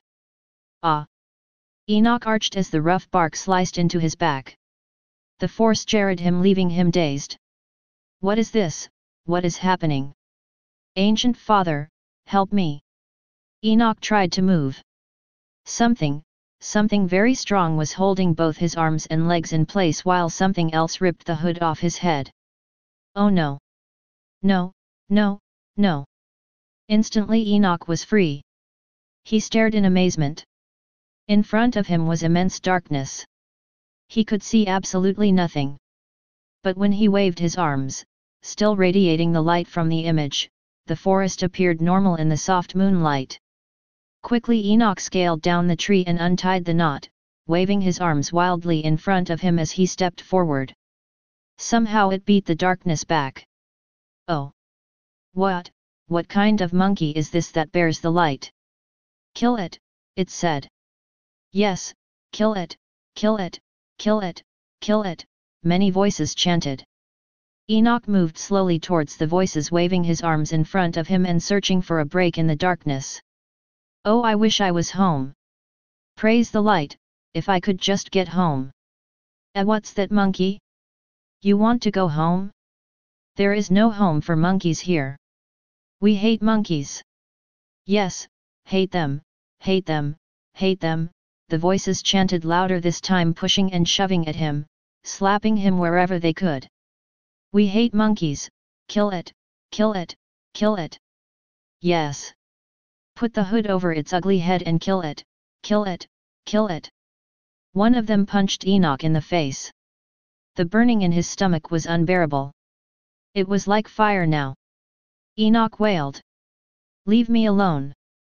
Ha ha ha ha, you have no rights here, monkey. This is our realm." "No." Enoch tried to swing and kick, but strong arms restrained him and lifted him high into the air. Something covered his face with the hood and tied it shut. "Kill it, kill it, kill it, ha ha ha ha. No. No. No. Let me go. I want to go. You must let me go, stop crying, monkey, you'll go home soon, ha ha ha ha," it laughed again. "We'll send you right back to the dust where you belong, ha ha ha ha. But not before we have a little fun, ha ha ha ha. No, stop this." Enoch squirmed, struggled, and gagged within the putrid darkness binding him. He could see nothing. The burning surged. Enoch's mind reeled, tingling, and throbbing. "I must speak." He opened his mouth. No sound came out. He was afraid. He tried again. This time it was just a faint whisper. I want to go home." Nothing happened. He said it again, a little louder this time. I want to go home." "Shut up, you stupid monkey." Enoch noticed their grip loosened a little. "The Ancient One wants me to go home. I want to go home. Stop it, monkey, or you'll be sorry." Enoch heard a thud underneath him as something dropped to the ground, releasing his right arm. Yes, that's it, watch, listen, speak." Enoch tried again. This time it was as if the fire spoke through him. "By the power of the Ancient One, I will be at home. Kill that monkey." What happened? Where did he go? The lessers stood stunned and empty-handed. Nebat, who had been in charge, cringed at the sound of heavy footsteps treading towards him. "Oh, my lord, we were just bringing you the human, but he just disappeared." "Yes, I saw that, you stupid oaf. Had you been more attentive to your mission instead of playing foolish games, this never would have happened." But my lord, how were we to know?" "Shut up before I cut your stupid tongue out," said Tumurl as he lashed the lesser with a flick of his whip. "Stop groveling and make haste. You've got some explaining to do." Amizarak stood over the pot, stirring and thinking. That was all he'd done these last 8 cycles since the ceremony of union. Amizarak tapped the wooden spoon against the rim of the gurgling mixture, shaking off the excess. He held it to his nose and smelled. "Ah, yes, this is almost the essence, it is." He dropped the spoon back into the pot again, this time scraping the lumps from the bottom and then dumping it into the rough wooden bowls on the tray. Amizarak looked over at the trembling girl who knelt nearby waiting for him to finish. Tisk, tisk, tisk. Another Sabasi? That was the 5th one this morning. Amizarak could tell she desperately wanted him to hurry, but knew she was too afraid to say so. He put her out of her misery with a quick nod and a smile. The girl grabbed the tray and dashed out towards the tents of the Daughters of Eve in waiting. Humph! The first of the divine would bring forth any day now, at least that's what he'd overheard one of the Medici telling Semjaza. "And if the Ancient wills it, I will not be here to see it pass." Amizarak watched the girl run up the hilly path to the stone and wooden dwelling of Nama. Semjaza had been adamant that the firstborn of the Elohim would not live in a tent like a common son of Adam. "No, nothing but the best for your grandson," Semjaza had told Lamech. He'd quickly maneuvered Father Lamech into selecting men to work to complete it, with the Elohim supervising the work, of course. Humph, Semjaza is completely impaired, he is. And Lamech, well, he is a fool indeed. Semjaza's promises to share wisdom with these sons of Cain were nothing but thinly veiled methods of control. Every promise came with a price: labor and submission. Amizarak remembered the last time Lamech objected. "Yes, Father Lamech," Semjaza promised, "we will begin teaching the nature of metal and how to transform it soon. But, to do so I will need more of your men to complete the structures for the divine, for they will be bringing forth soon, Oh, and Father Lamech, please do assign some more of the Sabasi to care for their needs. You know these divine are in a delicate way now and cannot be bothered with burdensome tasks. Father Lamech agreed readily. And if he did object, Semjaza merely gave him some trinket fashioned by Azazel or released just enough knowledge to keep him compliant. Ah, well, the old man did have a little fight in him. Amizarak laughed as he remembered how Father Lamech had cajoled Semjaza into letting Tubal-Cain watch as the Elohim formed metal. Semjaza didn't think these sons of Adam were intelligent enough to remember the process. But he was wrong. Amizarak overheard Tubal-Cain whispering to a group of men that he'd been able to duplicate Azazel's work on his own. Humph, soon these men will be making all sorts of weapons with that knowledge. Now there was truly no return for Semjaza. Amizarak shook his head. No, my friend, there is no turning back now, there isn't. Amizarak stood slowly and began clearing the room, putting away all of the samples he'd collected over the past 8 cycles into containers, the seed of the julep, wax from the bark of a father tree, and there was even a bit of alruay still tucked away. Amizarak touched it now, concealed inside the hood of his cloak, unaware it had become a habit. He breathed deeply, thanking the Ancient One for the small leaf that saved him. He'd thought it was his superior character that prevented him from the deception. When he'd given Semjaza the flimsy excuse of wanting to look for more herbs for the ailing humans in order to pay a secret visit to Enoch, he'd thought he was better than his captain. Why, the great Semjaza doesn't even realize I am withholding knowledge. Look how low he has become. He used to be able to discern the intentions of anyone within at least a 7-span radius. Since I cannot be sure which Elohim are with him and which are not, I will go and see the man Enoch, for I know he has access to the beloved. Amizarak laughed bitterly. Even then I did not realize that if I had been in my proper position, I would not need to seek a man to speak to the Ancient One for me. Amizarak packed as he remembered that visit to Enoch. He'd left at Sun's Peak wearing a garment like that of the sons of Adam. Amizarak knew the bright light of day would lessen the effect of his aura. He just wanted to blend in as much as possible. I was at the ceremony of the bearer with the sons of Cain. They will remember my face, they will. The man Enoch may refuse me entrance. Amizarak tugged on the sack of roots and plants he knew were valuable to the Medici. I'll ask to see a Medici instead. Any of them would want this parcel, it would take them at least 3 moons to gather this much. Yes, yes, a Medici would see me indeed. Just ahead the city of the sons of Seth came into view. Amizarak walked through the tall grasslands leading to the gentle slopes. There alongside the hills he could see their dwellings carved out of the rocky land. A few sheep and goats dotted the hillside, stragglers from the flock already headed towards the 7 hills. A young boy chased after them, shooing them along with a staff. Young one, Amizarak called to him. The boy, busy prodding a little lamb with his rod, did not respond.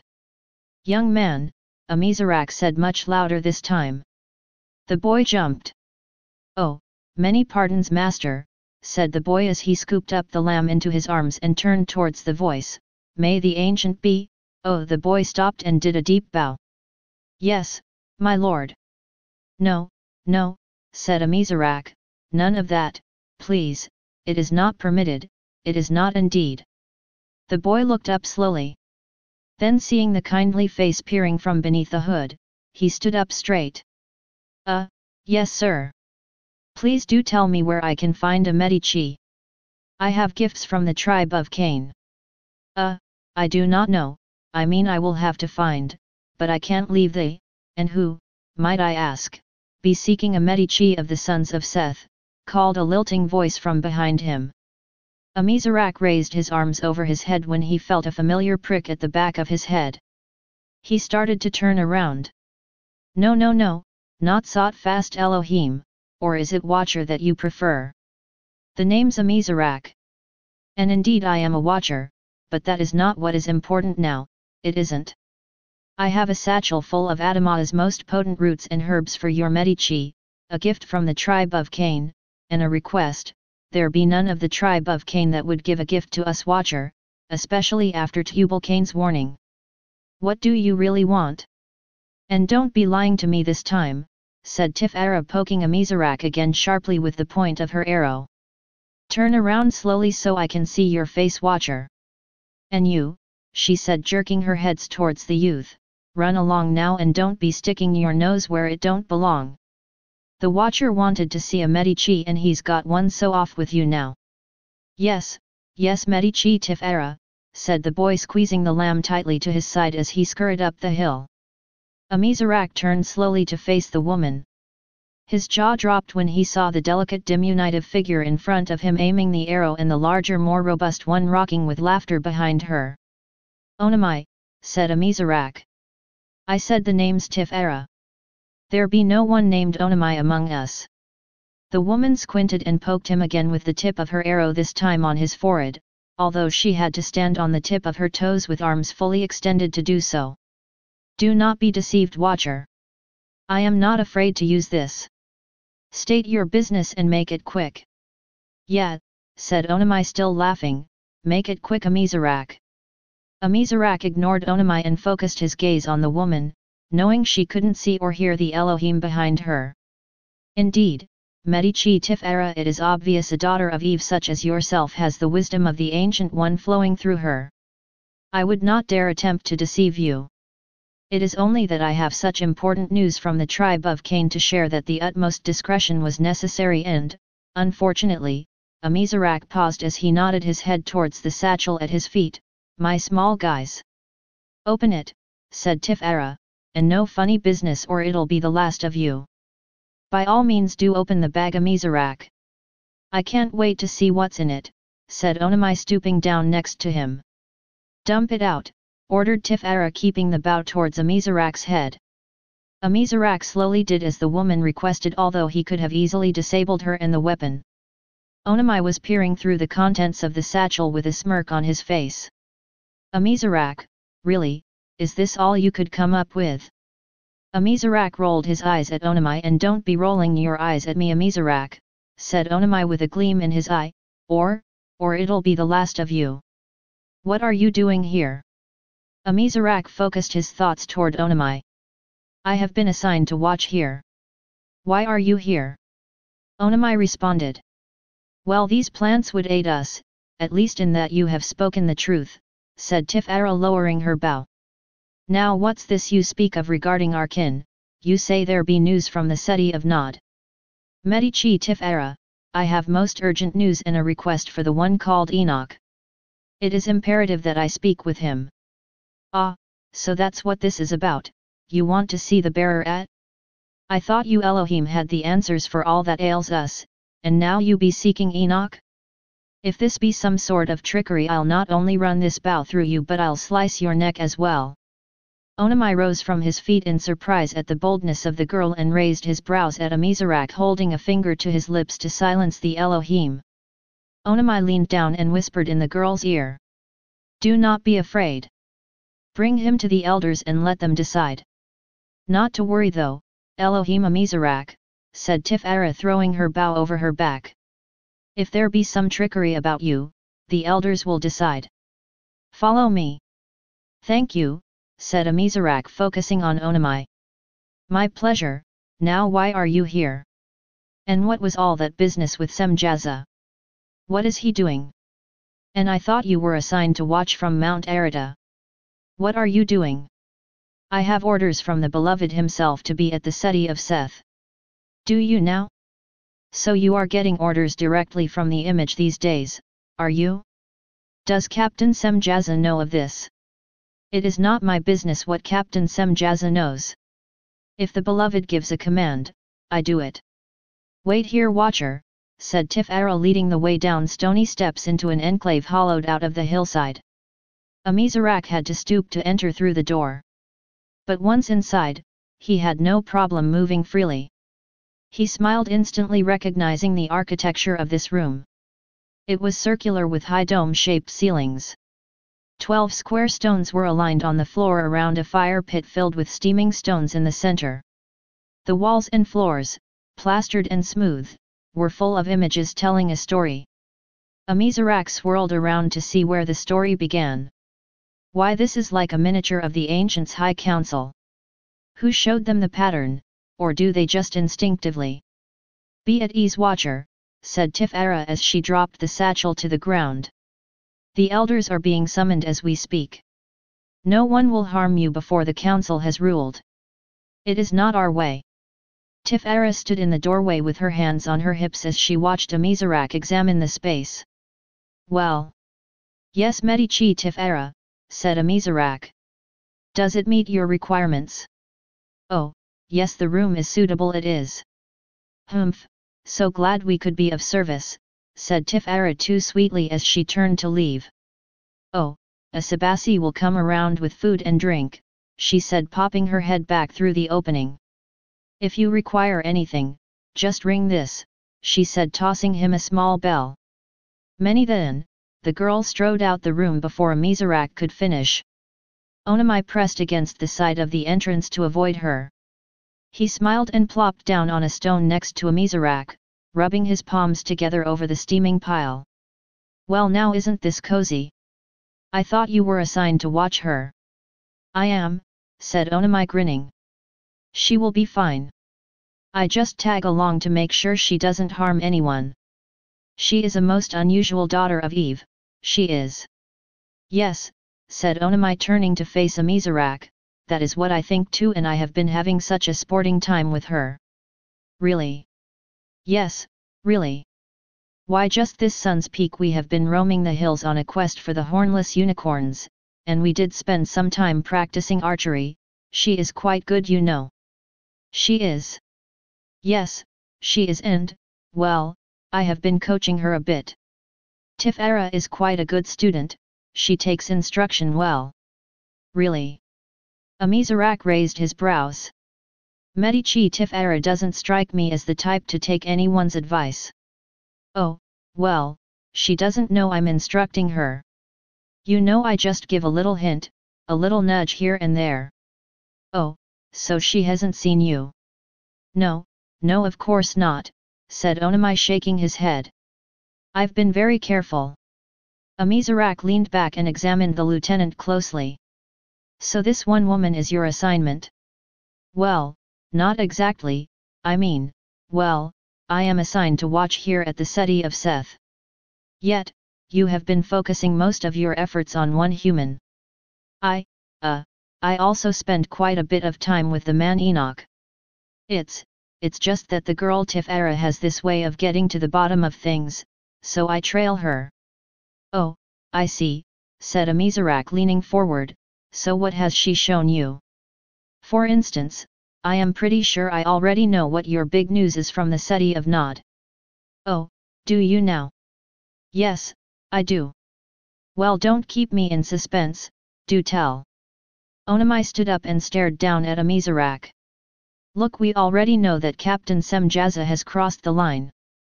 I followed the girl Tifara when she snuck into their camp and saw it with my own eyes. And who is we? We just don't know who else is involved, yet. So Amizarak, tell me. What's your purpose here? Are you one of them? Amizarak slumped back against the wall. He sighed. I am not one of them. At least, I don't think so. I don't know what is happening to me. Amizarak stood and faced Onamai. I just know that something is wrong, something has happened to Semjaza and the others, and, Amizarak looked down and turned away from the lieutenant's searching gaze. What is it? Onamai, I can't change. What do you mean you can't change? I mean I can't change back. I'm stuck. I'm stuck in this suit of flesh. Are you sure? Yes, I'm sure. I have tried many times. And although the light from the image still resides upon me, I can't get out of this flesh. I'm stuck. That's why I must see the man Enoch. You said you record his movements. Where is he? I must, wait, just, let me make sure I understand. Okay, you think Enoch can help you change back? No, of course not. But, if the beloved is speaking with him, he might know something. Like what? You think the beloved has taught him how to transform? No, of course not, the beloved wouldn't do that. I just thought that maybe he has, maybe he knows if a judgment has come. Listen, I don't know what Enoch knows. But I do know that the beloved speaks with him. I have seen it twice myself, although I do not know what was spoken. Onamai sighed and plopped back down on one of the stones. Ah, Amizarak, sit down. What? What is it? You know something, tell me. I don't know. I probably shouldn't be saying this. But since you are here, well, maybe, look, when I saw what Captain Semjaza was doing, I returned to Heaven's realm. I went to see General Michael. Well. Look, the council knows everything. But, the beloved has not ruled, yet. Amizarak let out a sigh as he leaned forward and clasped his hands. Well, that is something, it is. At least there, but you should know that they are recording.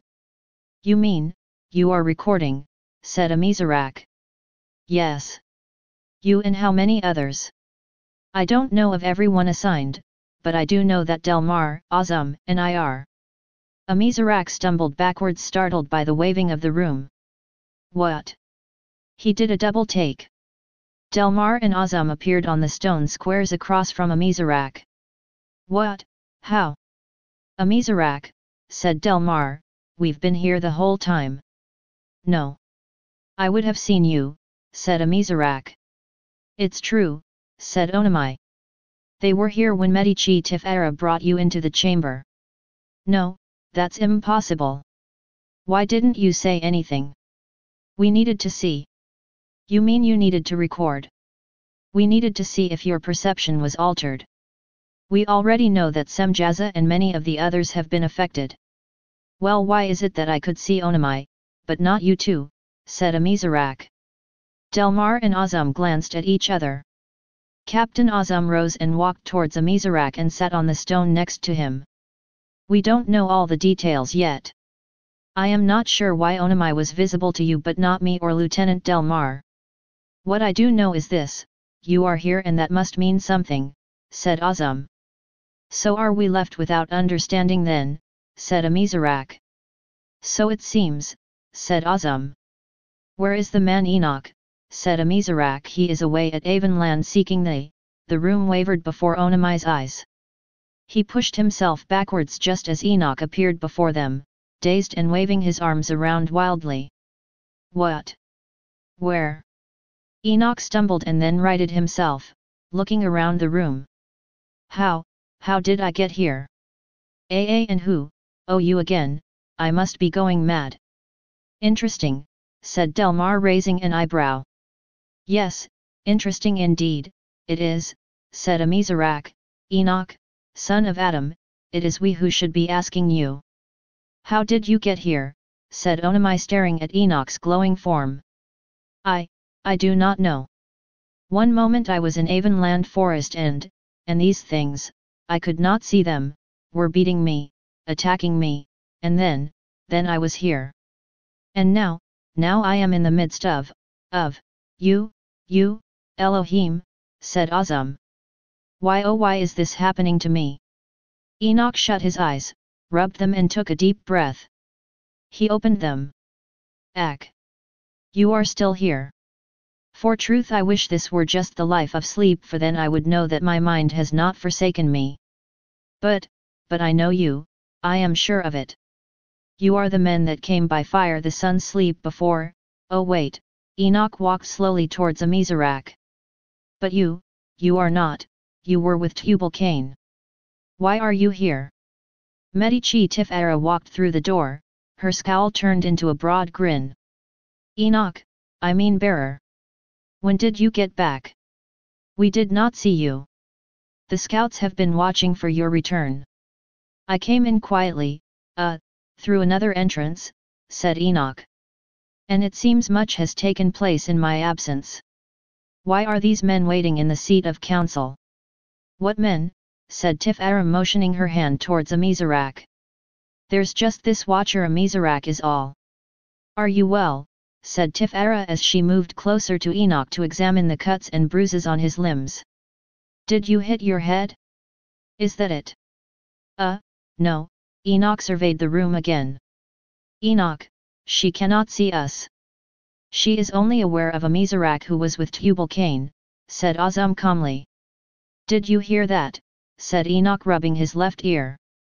Hear what? Said Tifara. Poor thing, you did hit your head. Nephew, these look bad. It's a good thing a Miserak here brought the healing plants just today. Yes, there's even a bit of fresh alrué in here. Sit down. Enoch did as she commanded, staring at Onamai, who lifted a finger to his lips and then placed a large pot right behind Tifara. Oh, good, she said, turning around, everything I need is already here. Well, while we are waiting for the elders, I might as well patch you up like a good Medici.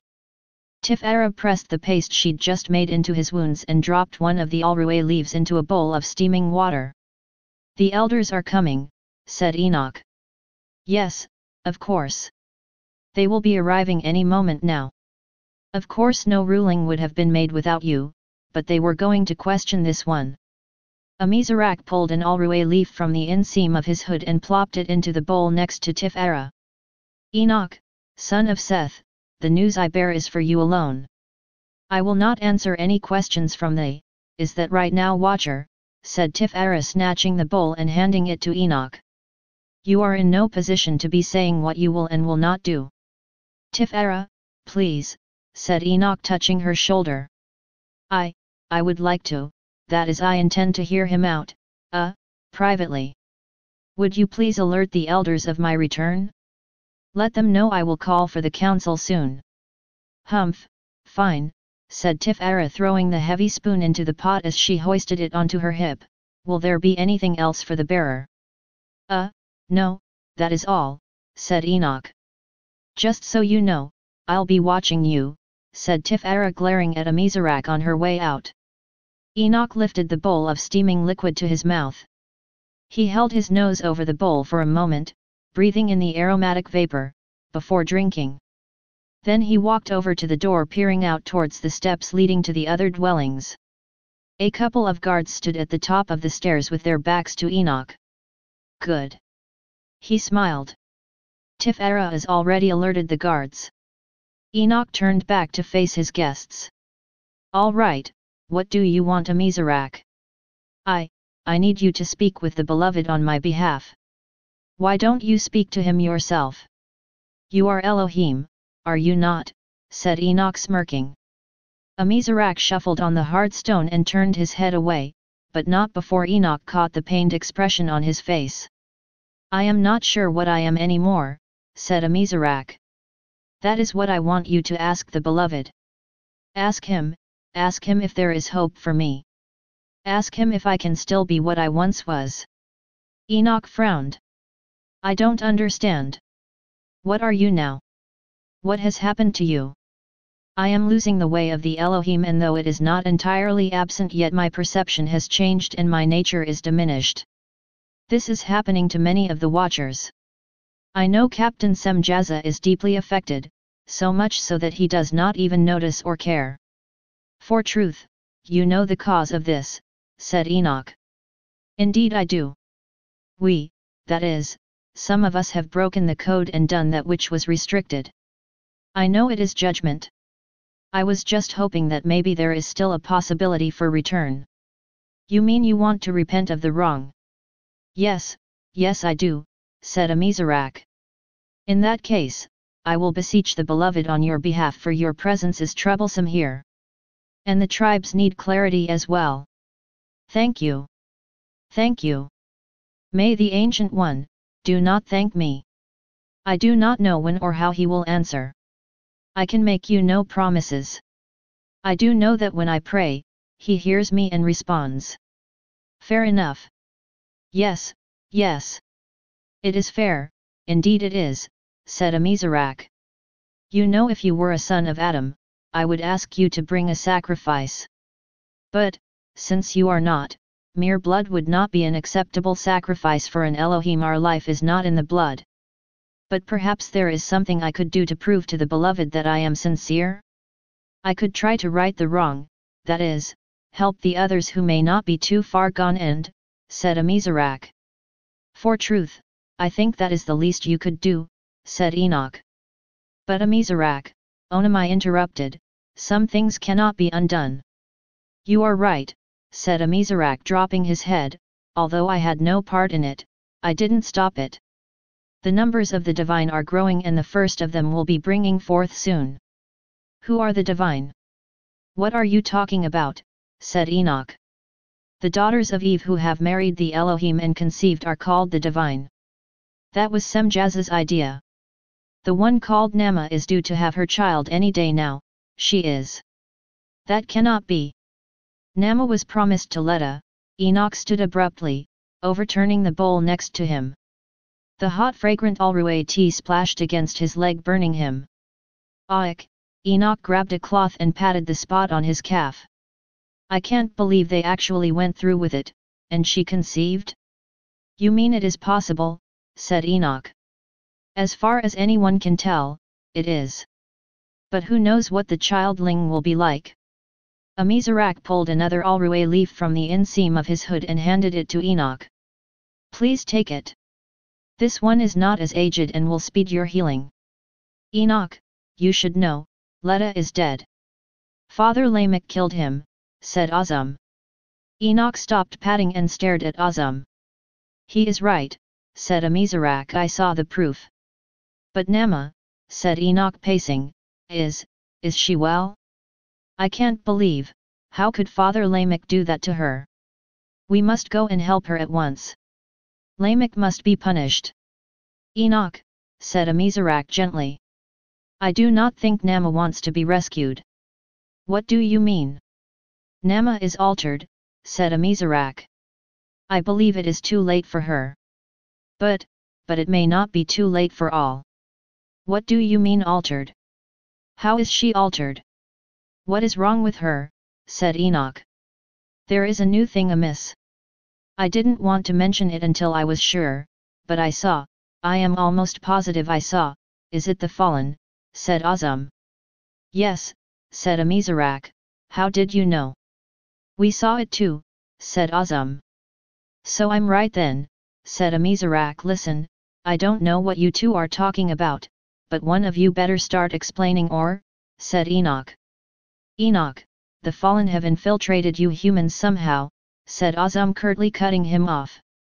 His expression softened at Enoch's panic-stricken face. They are hiding among you, or more accurately, within. Well, let's not just sit here doing nothing. Tell us who else is affected, said Onamai, his tone increasing as he spoke. If there is something that can be done, we must act quickly before any others. Wait, said Azum, as much as we want to help, we will not proceed without orders to do so. Is that understood? But, Onamai paused, yes, Captain. Now, as far as Enoch is concerned, said Azum, he may do as he chooses, for this is his realm. But, we will not overstep our bounds. You know the code says that we must. Onamai shuffled around on the stone square, restless as he listened to yet another one of Azum's lecture about the code. Finally he stood, unable to restrain himself any more. Captain Azum, he interrupted. Yes, Onamai. I was wondering if I might have your permission to go and check on the girl, Tifera, confirm her whereabouts. Why is that necessary, Lieutenant? I just feel that it would be prudent, since she has gone off to the city of Nod before without scout or escort. She is unpredictable and I am, very well, Onamai. Confirm her whereabouts and report back immediately. Yes, Captain. Thank you. Onamai saluted and made to leave. Onamai, called out Amizarach, stopping him. Yes, what is it? Be careful. Of course, B'nai, I always am, said Onamai as he disappeared into the darkness. Azum sighed and leaned back against the smooth plastered wall. You know, Amizarach, there is one thing that I am curious about though.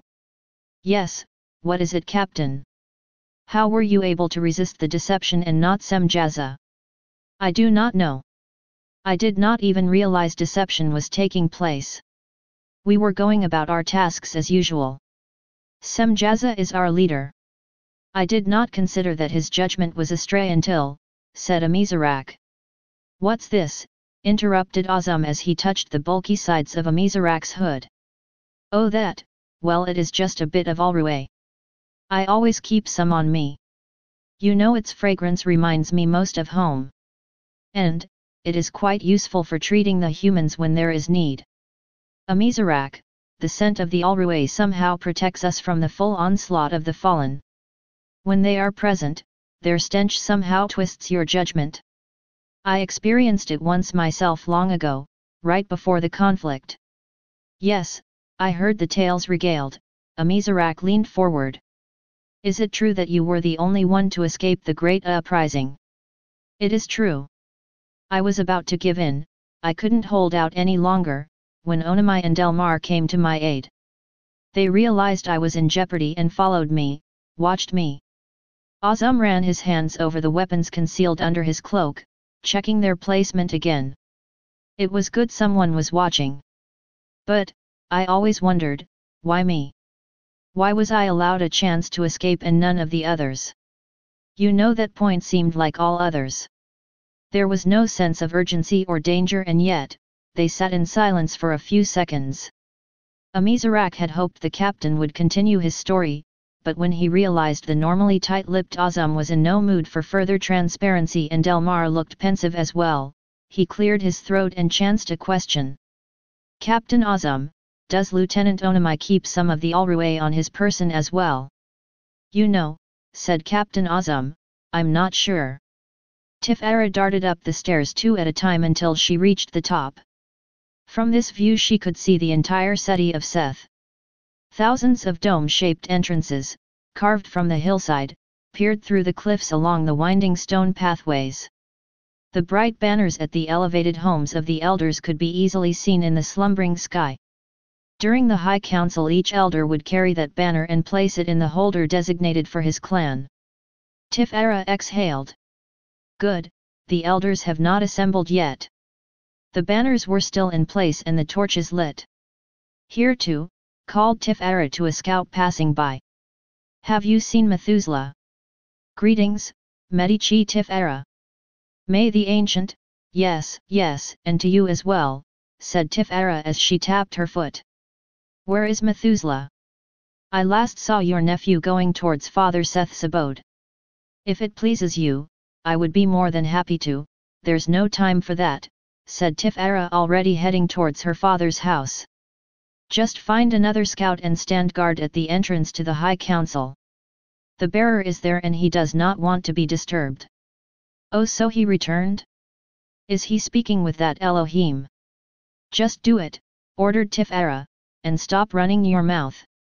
If the bearer wanted you to know his business he'd tell you. Tifara rushed down the spiraling path toward Father Seth's. As the eldest his abode was highest, the only structure higher was the seat of High Council. And near it, the dwelling of the bearer, Adam's former home, was being prepared for Enoch. Everyone was surprised when Mother Eve announced that she wanted to dwell with the other Medici when Adam died. It is too full of his presence, she'd confided in Mother Awen, a Medici from the Soko and Mother Eve's eldest daughter. So, it remained empty until now. Tifara charged towards her father's home, pushing through the heavy veils of the entrance, and plowed right into Methuselah's back, almost knocking him over. Oh, pardon, said Tifara breathing heavily. Methuselah righted himself. Aunt, we were just speaking of you. No need to rush my dear, said Father Seth. The others will be arriving soon, Father, Enoch is back. He is? When? Why wasn't I? He called off the gathering of the High Council, said Tifara still panting. He sent me to tell you and the elders. Slow down, Tifara, said Father Seth, sit down and tell us, we must, and stop erupting Tifara, said Father Seth giving her a stern look, you may be a Medici but you will still show reverence for your elders. Tifara looked down. Yes Father, please many pardons. Now, tell us about Enoch, he said, taking a seat on one of the cushions on the floor. When did he return? Father, we must tell the others not to go to the seat of High Council. Enoch wants to talk to the Elohim alone. He said we are not to. Fine, fine, said Father Seth. Methuselah, go tell the others quick as you can. Tell the others what? Called Adna as she brushed past Methuselah into Father Seth's private seating area. Go on now, Methuselah, said Father Seth. Make haste, we don't want the bearer to be disturbed. Bearer? Enoch is back, said Adna, dropping the tray of food. Alatai cakes and blackberries spilled onto the floor. When? Where is he? Now Adna, said Father Seth, there is no need for concern. Tifara here just told me. Oh, Tifara told you. I see. So the bearer isn't to be disturbed, is he? That is a fine thing. So he cannot even come and greet his own wife first. Well, we'll just see about that. Adna stormed out the door. Medici Adna, please, called out Tifara. It was not like that. Tifara, let her go. She will settle down soon enough. She is just frustrated. All of the Medici are on edge. All, Father, said Tifara, picking up the scattered berries and squashed cakes and dumping them into a basket. Father Seth grinned broadly. Of course I should have said most Medici, my dear. You are as light as a gazelle leaping through the plains of Edenia and about as hard to tame as well. Tifara laughed. It is good you do not try too hard, Father. But, I fear you are right. The Medici are anxious. The Alrue is not as powerful as it should be. I mean, we are preparing it and distributing it as fast as we can, but these last batches do not cure as before. They only ease the symptoms. We have been working non-stop to prepare as much as we can before. Yes, go on. Well, Father, I fear that the Alrue is losing its power altogether. No one will say it. But, it is as plain as the rising of the sun. I told them also. And Adna, well, she's not too fond of me for saying it. She thinks we just need to work harder, improve our storage methods. I refused to pound another leaf and went into the wildlands instead. Now Tifara, said Father Seth, raising his voice, when you became a Medici you took an oath. Yes, Father, an oath to heal, not an oath to foolishness, and I told Medici Adna just that. We are wasting time. Time we do not have. You speak of Mother Eve. Tifara looked down, avoiding his eyes. Sorry, Father. It is getting worse. She did have the first of what was brought and she improved greatly for a time. That is why I went out today in search of more of the forerunners. By using them we can cover more territory, find some of the other useful plants, and if the ancient favors us, maybe even a new source of Alrue. Perhaps you could have spoken more gently to Medici Adna, daughter. And going out into the wildlands alone was foolish. You know the rebel beasts roam about full of the bloodlust. I cannot believe you. Father Seth stopped his chiding when he saw his daughter's downcast look and sighed. But you speak the truth. Even the healing I experienced from standing in the storeroom, said Father Seth, grasping his long black braid, now streaked again with silver, is fading fast. We cannot hide what is plain much longer, Father. The Alrue is not working. Tifara jumped up quick when she saw the heavy drapes covering the entryway fluttering. Oh Medici Adna, I am so glad you returned. I want to. Apollo, a strange woman, wearing the robes of a Medici, entered the room followed by Methuselah carrying a young girl. By the ancient's grace, please tell me my ears desh of me. The Alrue must work. We have come too far. The woman broke into tears and collapsed by the fire. We have guests, said Methuselah, placing the young girl on a blanket near her mother. Methuselah, said Father Seth, frowning, what in the name of the ancient is going on? Why have you brought these daughters of Cain here? Father, this is Medici Yabasheth, a healer of Cain's clan, and her daughter, Kalal. Tifara rushed over to the strange woman, who was now sobbing uncontrollably. I ran into them trying to get to the seat of council. She was demanding to see the bearer. I told her he could not be disturbed, but, well, the girl, she looks like she really needs help, said Methuselah. So I brought her here. I was not sure one of our Medici would see her without the bearer's permission. But, since Tifara does as she pleases, I thought, Tifara does exactly as instructed, said Father Seth, giving his daughter a warning eye. Let this woman seek Father Lamech, or no, do they not have the great B'nai Elohim Semjeza to heal them? The girl screamed. Father Seth, startled by the brutish sound, dropped his staff and stared deep into the eyes of the girl for the first time. Why, she doesn't even look like a daughter of Eve. Did you see, Father? I am surprised at you, said Tifara sharply. This is no time for feuding. She placed a hand on the girl's forehead. Why, she is barely more than a childling and she's burning up with the sickness. Tifara grabbed the woman's shoulders firmly, forcing the woman to look her in the eyes. Medici Yabasheth. You must be strong. The woman stopped crying, but tears still welled up in her eyes. Tifara relaxed her grip. Please tell us what happened. Good, I'm just in time. Onamai walked past Methuselah and stood behind Tifara. From his vantage point he could see Medici Yabasheth, her daughter Kalal and Methuselah still by the door. Father Seth was to his left. Tifara is right to be concerned. This girl looks horrible. Loose strands from her thick braided hair stuck to her forehead. She was tossing and turning. Reddish splotches were scattered up and down her arms and legs. She rubbed and scratched them repeatedly. He put his hand on the girl's forehead and began to hum. Poor little one. It is good for me to be here. I don't know why Azam was hesitant. I was right again. Tifara is in the middle of the action. Be at ease, please, you can trust us. Tell us what happened, said Tifara. Methuselah, bring me my kettle. The woman caught the aroma laced with the hint of alrué and smiled gratefully as Methuselah placed the large pot next to Tifara. Tifara dipped a small bowl into the kettle and held it to the girl's lips. See if you can get her to drink some. Yabasheth nodded. Kalal fell into a patch of wild potanic while running. And that is all. Yabasheth looked all around and towards the door as she fed the broth to her daughter. That is all? Medici Yabasheth, that may explain the skin sickness, but your daughter looks as if she fell off a cliff and then some, said Tifara, snatching the bowl out of the woman's hands. Lies will not gain you the favor of the Ancient One nor our help.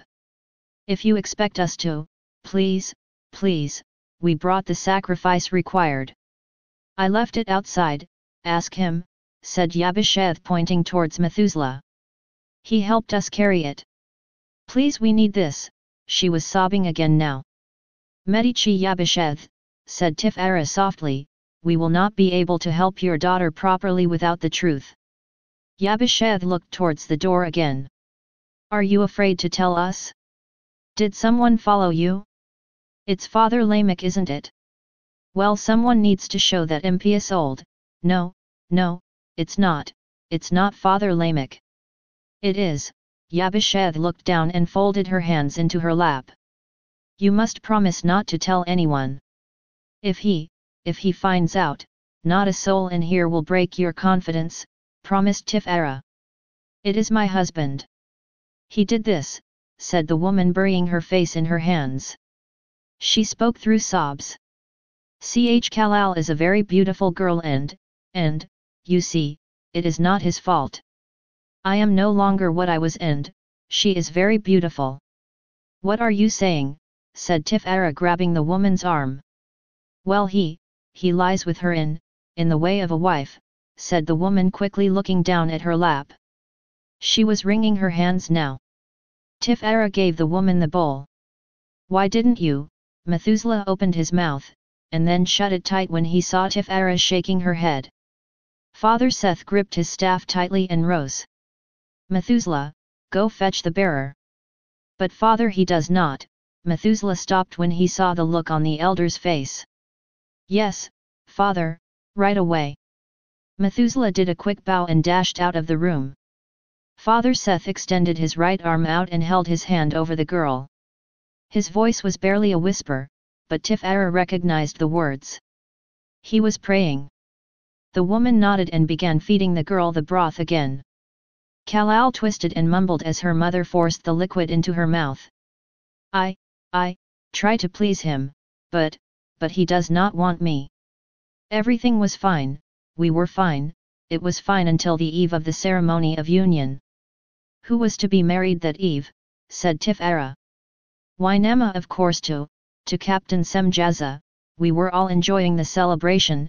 Onamai tuned out the woman and focused on the girl, Kal-El, as he felt the rush of energy surge through him.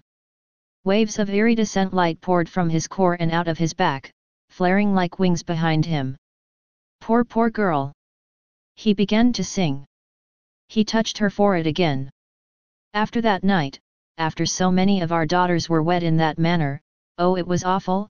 It is like the Elohim were different, they no longer shined with the light, even our men, it is like they are, well, their minds have bent, and that is when my husband began going after Kal-El, I tried to stop him, I did, but he bruised me for it. And Kal-El, she just cried and cried, this last time she tried to fight him, and he beat her and said he would give her to Semjaza if she did not submit. I heard him. And before Son's birth we slipped away and ran, we ran and ran, as fast as we could, but Kal-El fell, and now you are here, said Tifara.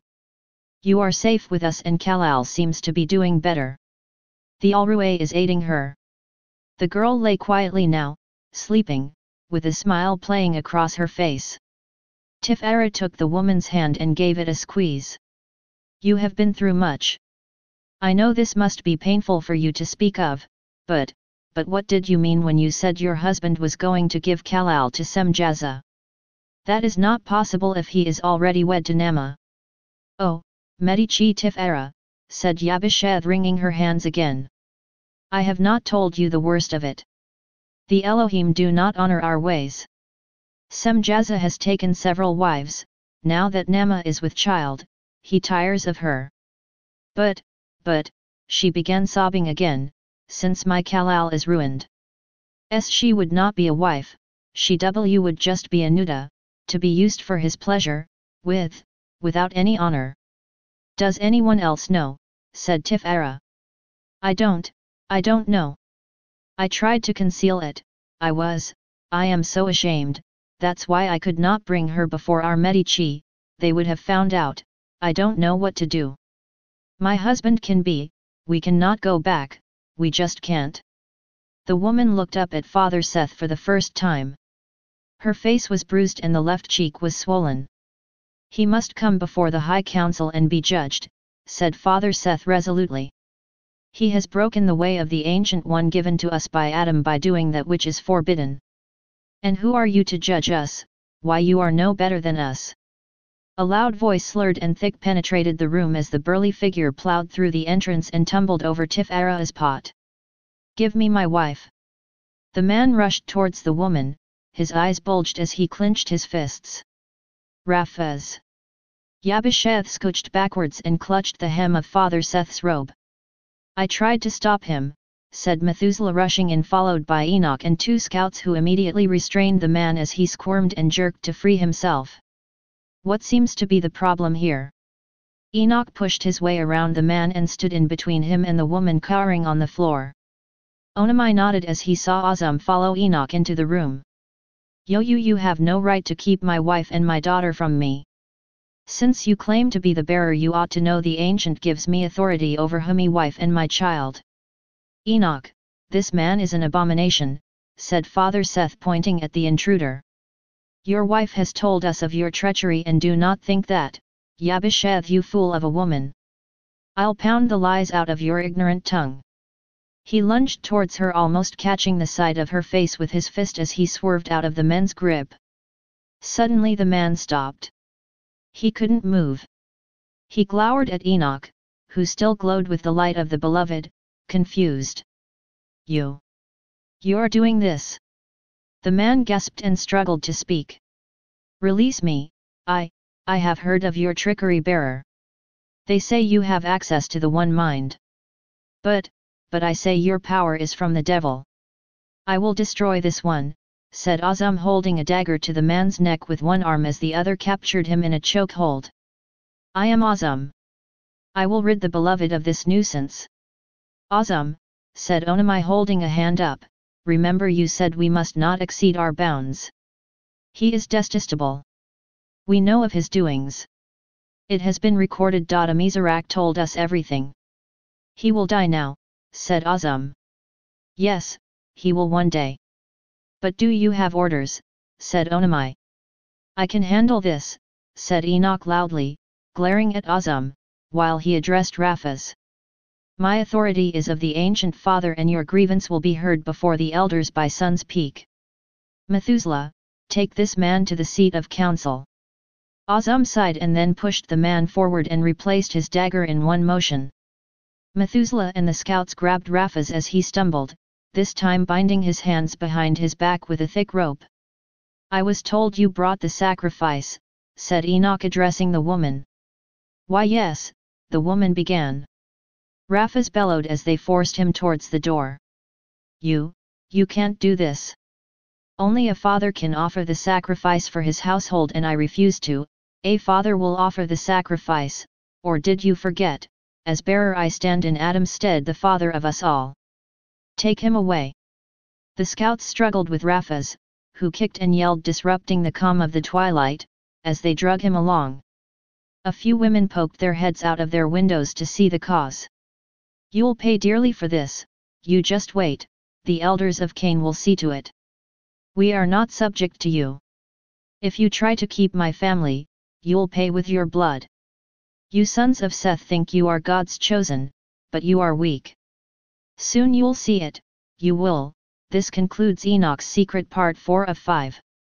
Please select Part 5 to continue listening to this audiobook series.